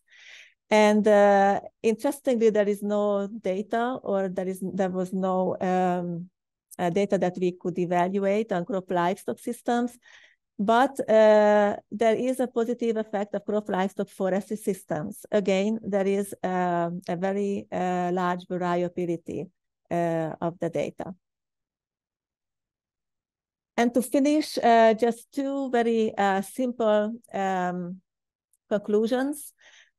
Well, I think we can conclude that integrated livestock systems are a promising strategy to soil carbon sequestration, and also it's a good choice for the public policy for the mitigation and the adaptation, to achieve mitigation and adaptation goals. And an important result in terms of soil carbon sequestration is that in crop livestock forestry systems, increases the mineral-associated organic carbon. So this carbon, it's potentially more permanent in the soil, or less vulnerable for decomposition. And this is, it seems to be mainly the role due to the presence of the trees in the system. Thank you. And if you have any questions, when I will have the opportunity, then I will try to answer. Thank you, Beata. Yes, if some of the attendants have questions, write down on the chat, and then we will answer after the webinar. Yes. Now, we are going to welcome our second panel speaker, Dr. Robert Buddy. Robert is nowadays retired from Embrapa, but has a vast CV. Just to name a few, he has a PhD from the University of the West Indies, St. Augustine, Trinidad and Tobago. PhD, Biological Nitrogen Fixation associated with the wetland rice crop. Started work with Dr. Johanna Doberheimer at the Embrapa Soil Biology Unit, now known as Embrapa Agrobiologia Seropelica, and awarded an Embrapa Researcher of the Year in 2010. Dr. Buddy will discuss about soil carbon stocks in grassland legume consortium in Brazil as an opportunity for soil carbon sequestration on degraded pastures. Welcome, Robert. Okay, can you see my presentation? Yes, perfect. Okay, fine, thank you. Thank you very much for the invitation. It's good to be able to explain some of the thoughts and results that we have. Right, pastures in Brazil, it's a huge area. Of the 170 million hectares, which have been estimated to be pastures, of which 44 million hectares are regarded as severely degraded and 53 million hectares moderately degraded. So the first steps to improving productivity of these degraded pastures is via fertilization and lime addition. But it's often performed by producing a crop for one or more seasons, such the crop can pay for the pasture reform. So we get into an integration of crop livestock for a year or two. Okay, what happens? Do we get increased soil stocks? Well, there isn't really a lot of studies in the Amazon showed that after deforestation, there was an increase in carbon in the soil. Of course, you lost the huge amount of carbon in the biomass, but there wasn't, I couldn't find any references to the degraded pastures compared to productive pastures. But there are more recent reports from the Cerrados and Atlantic forest biomes. I don't have time to go through many of them, but there's one here that we did some years ago. You can see that this is based on what I think Beata called a synchronic approach, a Kroner sequence. So it isn't actually the same plots, it's neighboring areas of a degraded pasture, productive pasture, and native forest.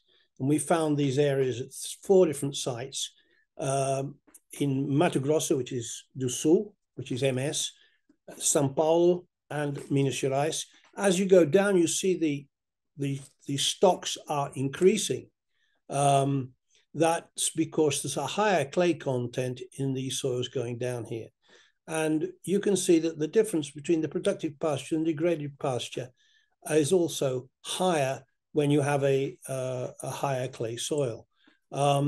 Based on the estimated dates of the planting and fertilization of these pastures, it was estimated that there was between 0.25, 1.78, and up to 3 tons per hectare over a period of 9, 6, 6, and 9 years, respectively.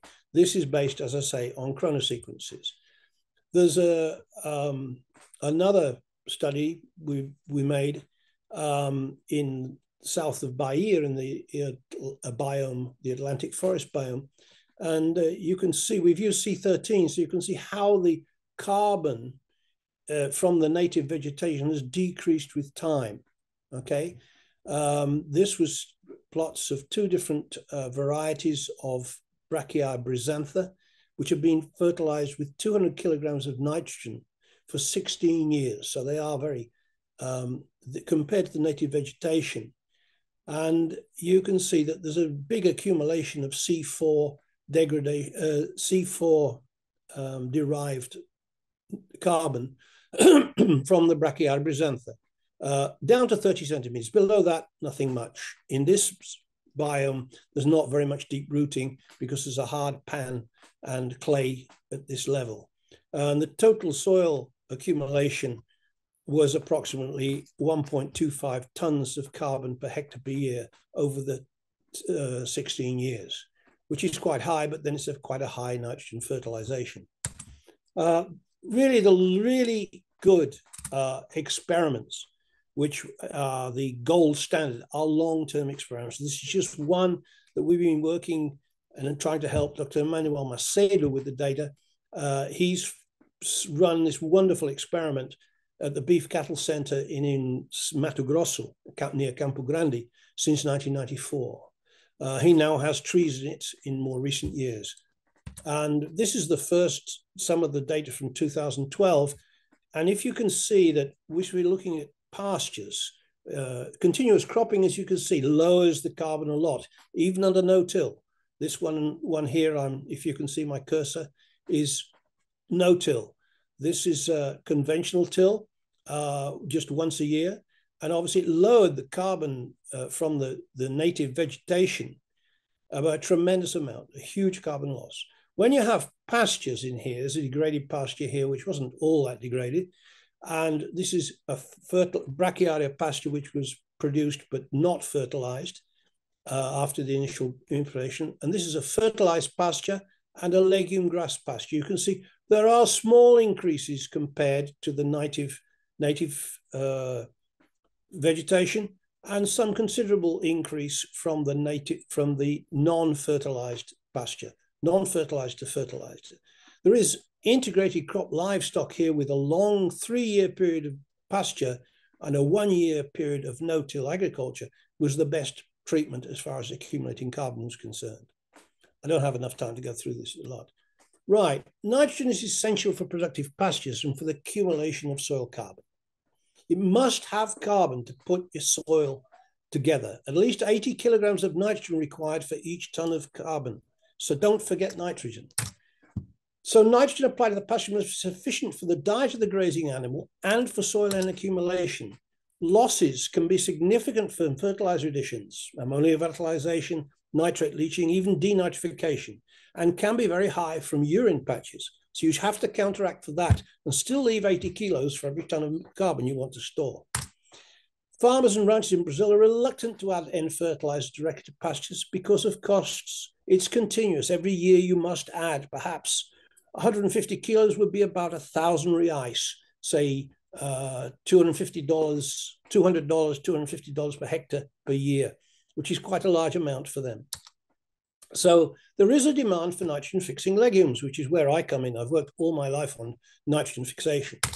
Until recently, tropical legumes used in brachiaria pastures were mainly Stylosanthes species, and they were just not able to persist for more than 2 years.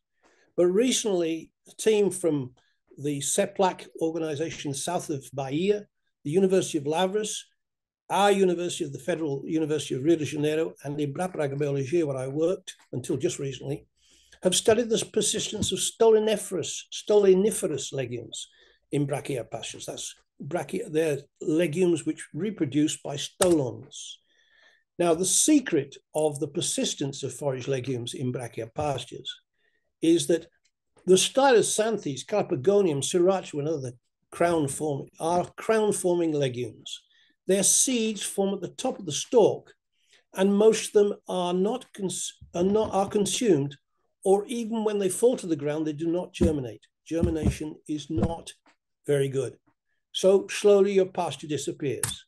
But the stoloniferous legumes, which you have, if you can see on the right here, the Arachis pintoi or Desmodium, if carefully managed, can persist in the mixed pastures. They propagate by stolons. But if you look at this picture here, you can see that the stolons, the stem, is nowhere near the ground because the pasture is too high. You must lower the pasture to at least 30 centimeters or below before this legume will creep along the ground and propagate. So the solution, the secret, if you like, is to maintain pasture height at maximum 25 to 30 centimeters, 90 to 95% of light inception. This is the secret. And with Arachis pintoi and Desmodium alvifolium, you can get long periods. This is one with Desmodium alvifolium. This is a 2-year experiment, approximately 22 grazing cycles of 35 days. And if you look, you can see that the Brizantha with 150 kilos per year and the mixed grass are very similar. If we look at the overall per daily gain for the animals, the 150 kilos of N fertilizer won. But when you look at it, taking account the stocking rate, it actually is just about a dead tie.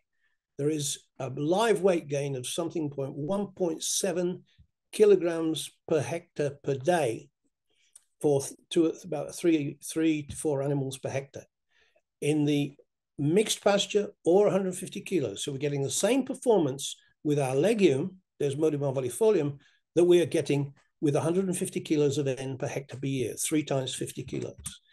And the legume was consumed at about 18%, although it's quite high in tannins. I'll come back to that. The other experiment done at Set Plaque was over 9 years. This is a long period of experiment. We added 120 kilos of nitrogen per hectare to the Marandu Brizantha grass or a Marandu forage peanut pasture, Arachis pintoi. And as you can see, all the way through, the mixed grass legume pasture was winning against the N-fertilized pasture. And at the end, the N-fertilized pasture won, the mixed grass legume pasture was giving us higher live weight gains, both in the cool season and in the hot season. In fact, this is a great success, and there's a lot of interest now to work with these pastures. You're economizing 120 kilos of N per hectare here at least. So accumulation of nitrogen under these pastures, how does it affect carbon sequestration? And this experiment, which I've just shown you, this experiment here, was where we measured over a period of more than 9 years, the carbon change. The original, this was actually a long-term experiment. This was actually sampled, the native vegetation was sampled in 1995. And up to 2003, you can see the carbon from this is down the profile, the carbon derived from the native vegetation, the C3 grass, the C3 carbon decreased, but there was a overcompensation with the addition of the Marandu or elephant grass. And then from 2003, the experiment changed, and we took out the elephant grass and we put in for 16 years the mixed Marandu forage legume pasture. And that you can just see the grass here. This is a high accumulation, but the results are here. From 2000, so I'll just go through this. From 1995 to 2003, the 2 treatments were elephant grass or Marandu grass with 160 kilos. From 2003, 120 kilos, but compared with the foraged peanut and Marandu. The elephant grass was slower to accumulate soil carbon, but the mixed forage peanut grass, mixed pasture, accumulated carbon at a rate similar to the Marandu. So at the end, we had approximately the same to 30 centimeters. It went from 38 to 52 tons per hectare at over a 24-year period. So just to summarize, potential forage legumes. Compared to pasture without N fertilizers, a higher production with lower emissions of greenhouse gases per kilogram carcass. Compared to pastures with N fertilizer addition, avoided GHG emissions from the manufacture, transport, and application of N fertilizers. No GHG emission from fertilizer is incurred. Our research has shown that nitrous oxide emissions from legume grass pastures are lower from the N-fertilized pasture, lower than from the N-fertilized pasture, sorry about that. The forage legumes contain significant quantities of tannins, which can inhibit methane additions. We're in a process of measuring this, and we already have results which show this.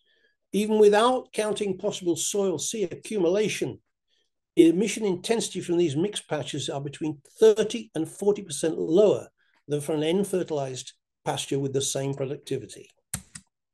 So the great advantage of the use of such legumes is that after initial investment in planting the legume, the farmer no longer has to pay for N-fertilizer. That is the key. Thank you for your attention.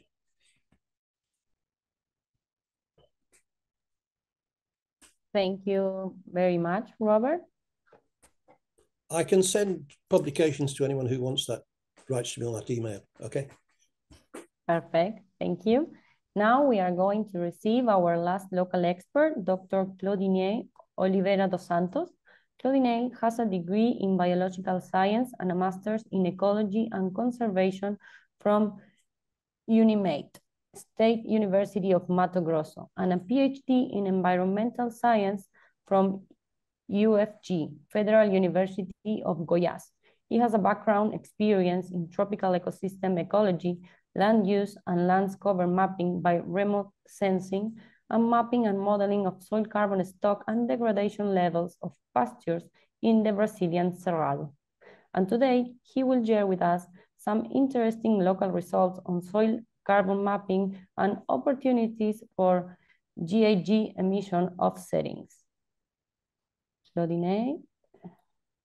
Perfect. Thank you, Mariana. Can you see my screen? Yes, we can see it. Oh, thank you. So it's a pleasure to participate of this event. Good morning, everyone. My name is Claudine Santos. I actually postdoc at the FAPESP, at the Embrapa, supported by FAPESP. And before that, I was a researcher at the LAPIG in the Federal University of Goiás. I will present here the study was developed at the LAPIG. So during the time I was having this position as a research. The title of my presentation is Modeling and Mapping Soil Carbon in the Brazilian Cerrado, and the opportunity for offset GHG emission through sustainability productive landscape approach.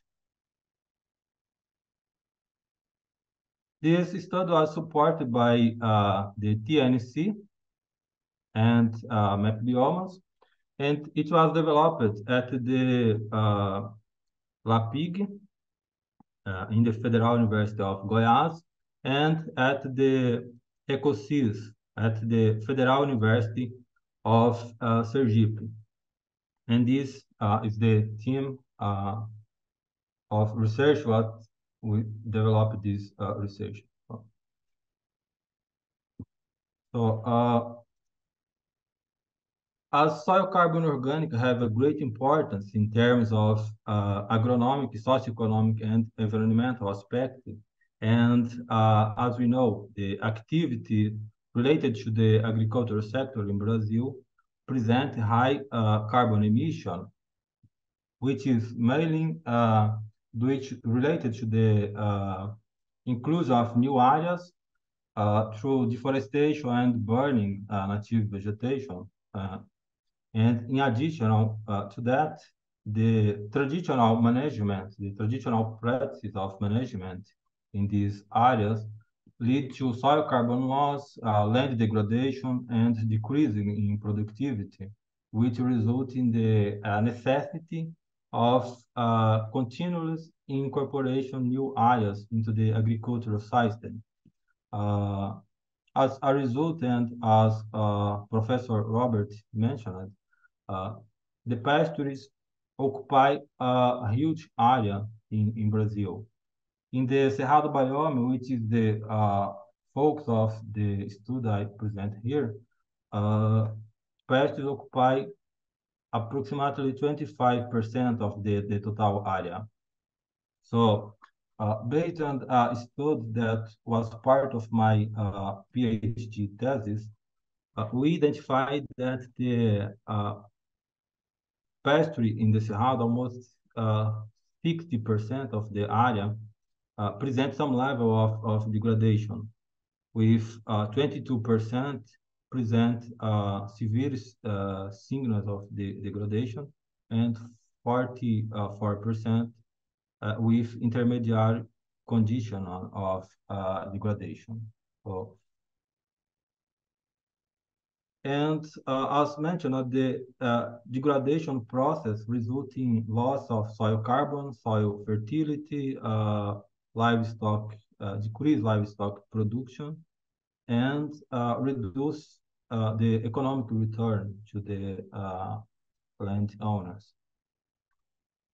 Therefore, it is important to adoption the it's important to increase the efficiency of our agricultural system, and it's by the adoption of conservationist management and strategy to maintain the fertility of the soil in long term. So by this, I think we can eliminate the needs to incorporate new native areas to the system, to the agricultural system. So based on this context, we investigate the potential of different management practices to increase soil carbon stock and offset GHG emission in livestock system in the Cerrado biome. And to model the soil carbon stock dynamic, we developed this scenario of pasture management and recovery. I won't go into the detail of each scenario, but in general, we simulate the carbon stock for each pasture condition, and considering that the degraded area was recovered, if the degraded area was recovered until 2025, we model the amount of soil carbon captured until the end of this decade. So as a result, we observe that the soil carbon decreasing according to the level of degradation of the land degradation. So with severe degradation areas showing in average 70 tons of carbon per hectare less than not degraded area, and intermediate degradation areas with intermediate level of soil carbon stock. So 5 years after the recovery, so consider until the end of this decade, the soil carbon stock in the intermediate area increased almost 5%, and the carrying capacity of bovine carrying capacity increased almost 45%, according to our model, to our estimatives. And in the severe degraded area, our estimative is that the increase of soil carbon stock is around 7.5%, and the increase in cattle herd almost double the carrying capacity. On the other hand, we observe that the with recovering of this area and increase of the bovine herd also increase the GHG emission. So this process of intensification leads to increase of GHG emission, and mainly especially methane. So the capture of soil carbon is not was not sufficient to offset all of carbon, all of GHG emission, and it compensates only partially of this emission. So we, as a final remark with this study, we observed that this recovery of degraded pasture have a potential to increase both beef and production soil, beef production and soil carbon stock, and On the other hand, the increase in soil carbon due to pasture intensification does not offset our GHG emission.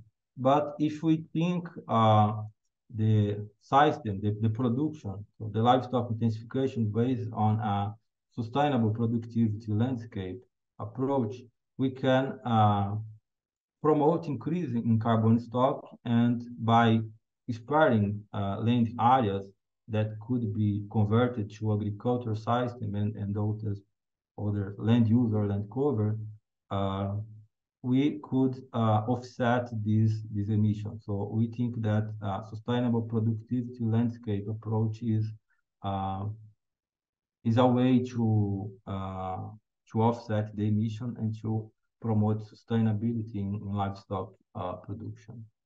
So thank you.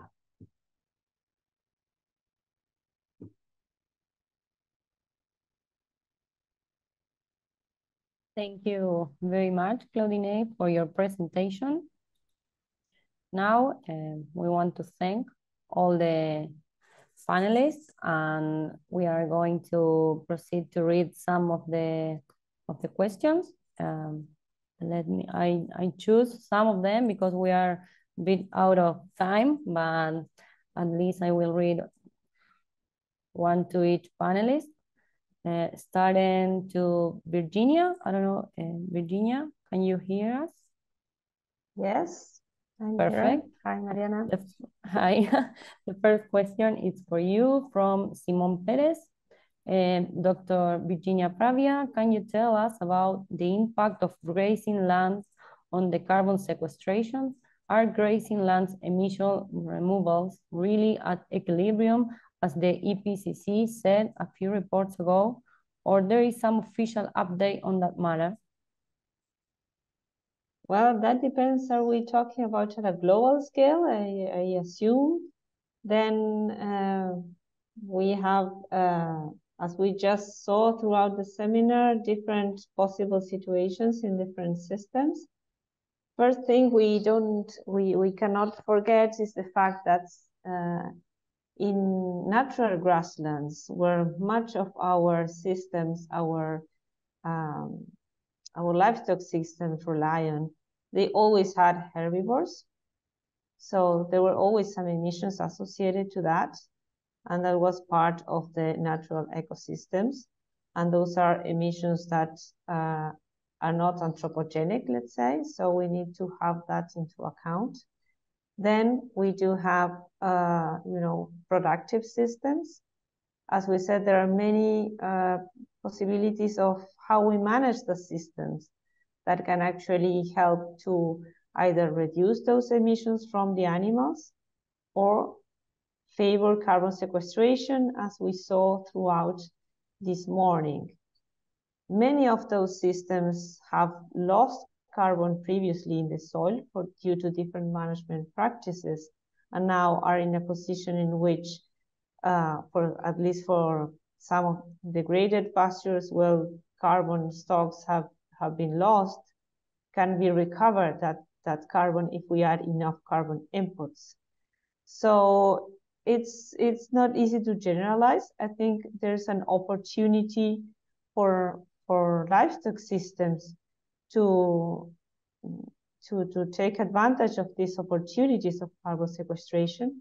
Then there's other things that, well, as Robert was mentioning, to be able to get carbon into the soil, we also need to add nitrogen. Otherwise, we cannot form, let's say, this organic matter to be stored and stabilized in the soil.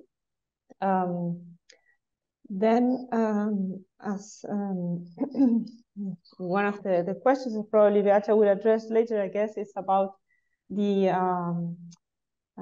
storage in deeper layers. So maybe I leave that for her, as I saw that she was answering in the chat a little bit, but maybe to share. But we need to take into consideration all these aspects. So in some cases, when we had a change in land management or land use, and grassland soils go to to cropping, they lose a lot of carbon. So when they come back to our livestock systems, we have an opportunity to recover that soil carbon if we add enough carbon inputs. So it's not just a one size fits all, let's say, to say we have a general response for all the systems in all the livestock systems in the world to say if they are sequestering or not. The thing we know is that we have opportunities to sequester carbon, and we need to take advantage of that and counterbalance at least part of the emissions that we have.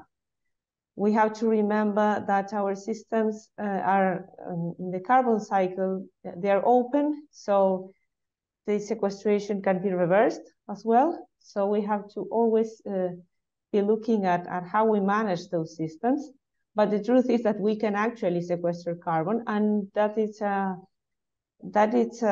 good thing when we compare other anthropogenic effects, such as that are causing actually the increase in carbon dioxide in the atmosphere as the fossil fuel consumption. So at least if we all make our efforts in our systems and show what we can do, we can actually at least buy some time for these other systems to go on practices that would actually reduce the increases of carbon dioxide in the atmosphere. We can do our part, and we have to help to show the big picture, let's say, in our livestock systems. That is that we can, of course, there are emissions, but we can have removals. And let's do what we can be done and measure this. So that's why we're here today, to show how we can have those metrics and what can we do to really calculate this removal from the atmosphere.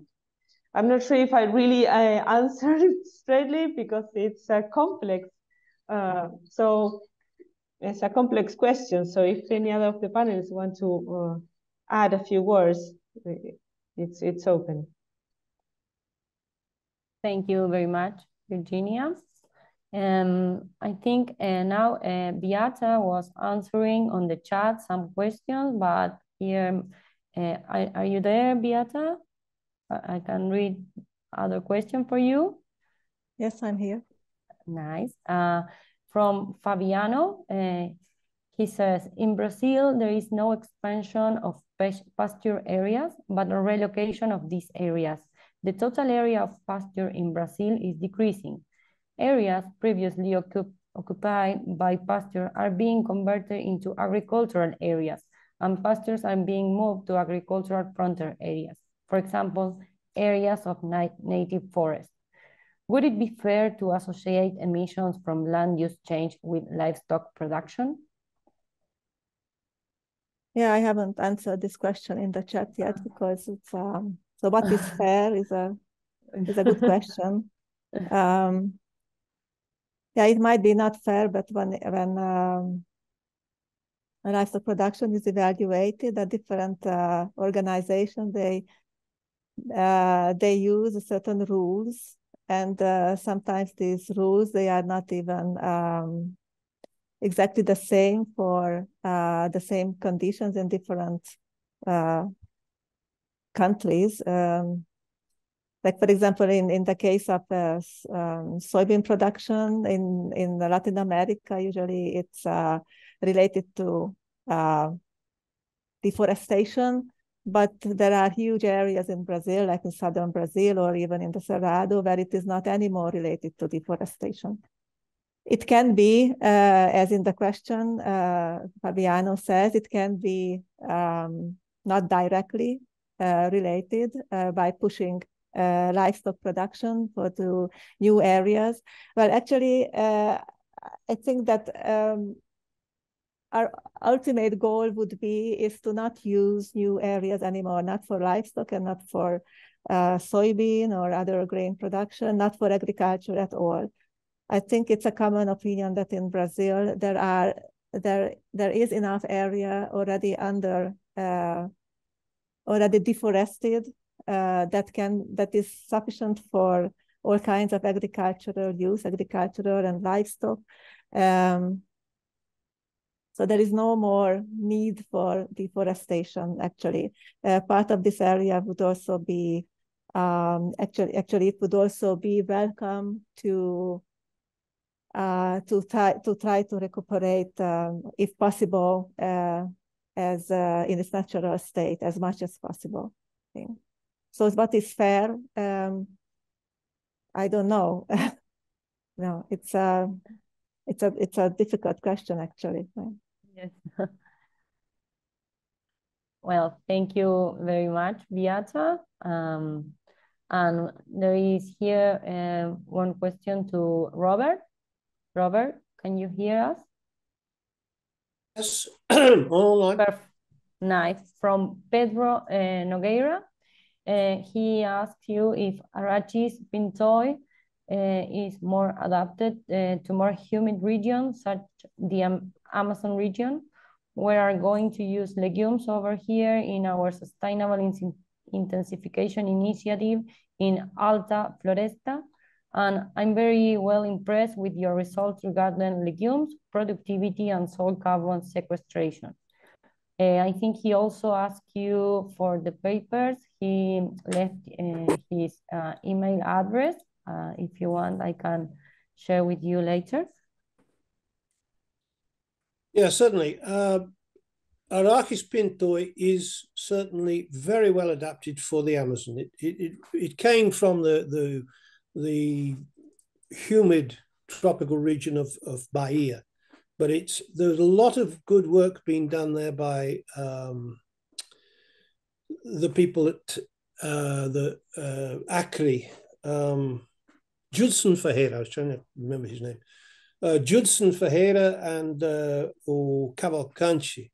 They've done marvelous work with Arachis pintoi, and they really are the people who led the field. Except for the experiments in Bahia, they're the only other people working on it. So if he's in Alta Floresta and he wishes to get the material, you can get it from Acre. The seeds are still problematic because, as with any kind of groundnut, they grow underground. So you have to dig up the plants to get the seeds, and the seeds are small and they're difficult to separate from the soil. So there are a lot of questions about getting the seeds for Arachis, but there's a very big movement at the moment to use mudas. I don't know what you call mudas in English, but the small plants, vegetatively propagated. And there's a big campaign in Lavras and in Acre to do that. Yeah. Perfect. Thank you very much. The last question I'm going to read, I think it's for Beata, from Raquel Santiago. She asked if it's worth measuring carbon in depth 1 meter to quantify stock. I asked this question based on the use of ICLS with trees and the leaf baselands. But yes, for me, yeah. But I sent a response to the chat, but well, I think it really depends. Depends on the protocol that you use for carbon sequestration evaluation, and many times it goes only to 30 centimeter deep. But it also depends on the rate of carbon sequestration in lower soil layers. So if it's not if it's not significant, then you should not evaluate, because for a carbon credit project, for example, it would not make many sense.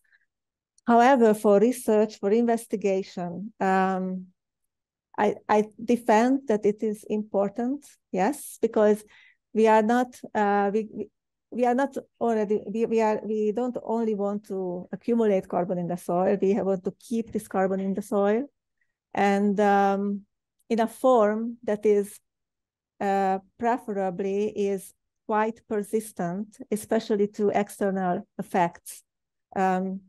it is actually also a problem for public policies that what is a good evaluation, what is a good indicator of carbon accumulation in the soil? Because if I only accumulate carbon, but it's easily decomposable for any, if I stop the management, the practice, the management or the agricultural system that accumulated, then it is not very valuable for carbon sequestration. Okay, what we want is to maintain carbon in the soil that we manage to accumulate there with sustainable systems. Yeah. And also, what we want is to maintain. Once a sustainable system was implemented, we want to maintain the system on the land. Only improve it more and more during the years. Perfect. Thank you very much, Beata, for your comments. And now, to end the webinar, Virginia, may you say some words, please? Yes, I think it's been an interesting seminar to have all the information landed really in Brazil with the local panelists. We really like to thank Beata, Robert, and Claudine for let us land really in Brazil with sharing these guidelines of how to measure, how to model, but then see the applications really in the field and see what is going on in the country.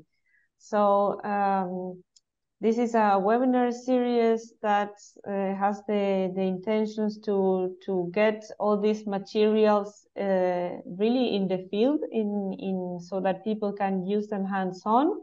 I think that this has been a really, really very, very interesting discussion with local examples.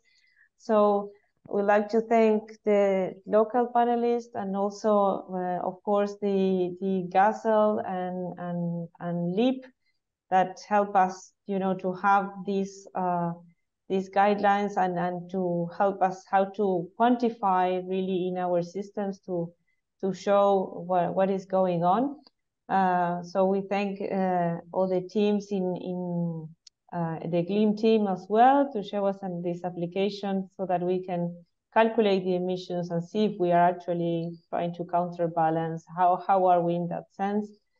So we thank also the USDA for financing this webinars of series so that we can with a group of GASA, LEAP, and the GLEAM team take all this together here. We thank also the people who help organizing either in FAO or in INEA, also Mariana for the moderation, and people who back in Rome help with the material that we use as a base for the presentations to really show these guidelines, in particular Carolina Lizarralde for providing the base material. And of course, we thank everybody who joined this seminar to discuss with us and to ask their questions and give us feedback. So with this, thank you very much. And this recording will be at FAO. We need to adjust that. It will take a few days, but it will be in the website. Perfect. Thank you for your words, Virginia. We like to thank everyone for attending this third cycle of the webinars organized, as Virginia said, by GASL, USD, FAO-LEAP partnership, and also all the panelists that join us today and share presentations: Virginia, Eduardo, Armando, Jiangu, Beata, Robert, and Claudine. As Virginia says, the webinar will be soon on the YouTube channel of GASL. And thanks for all to attending, and enjoy the rest of the day. Okay. Bye. Thank you. Bye. Bye and bye. Thank you. Thank you.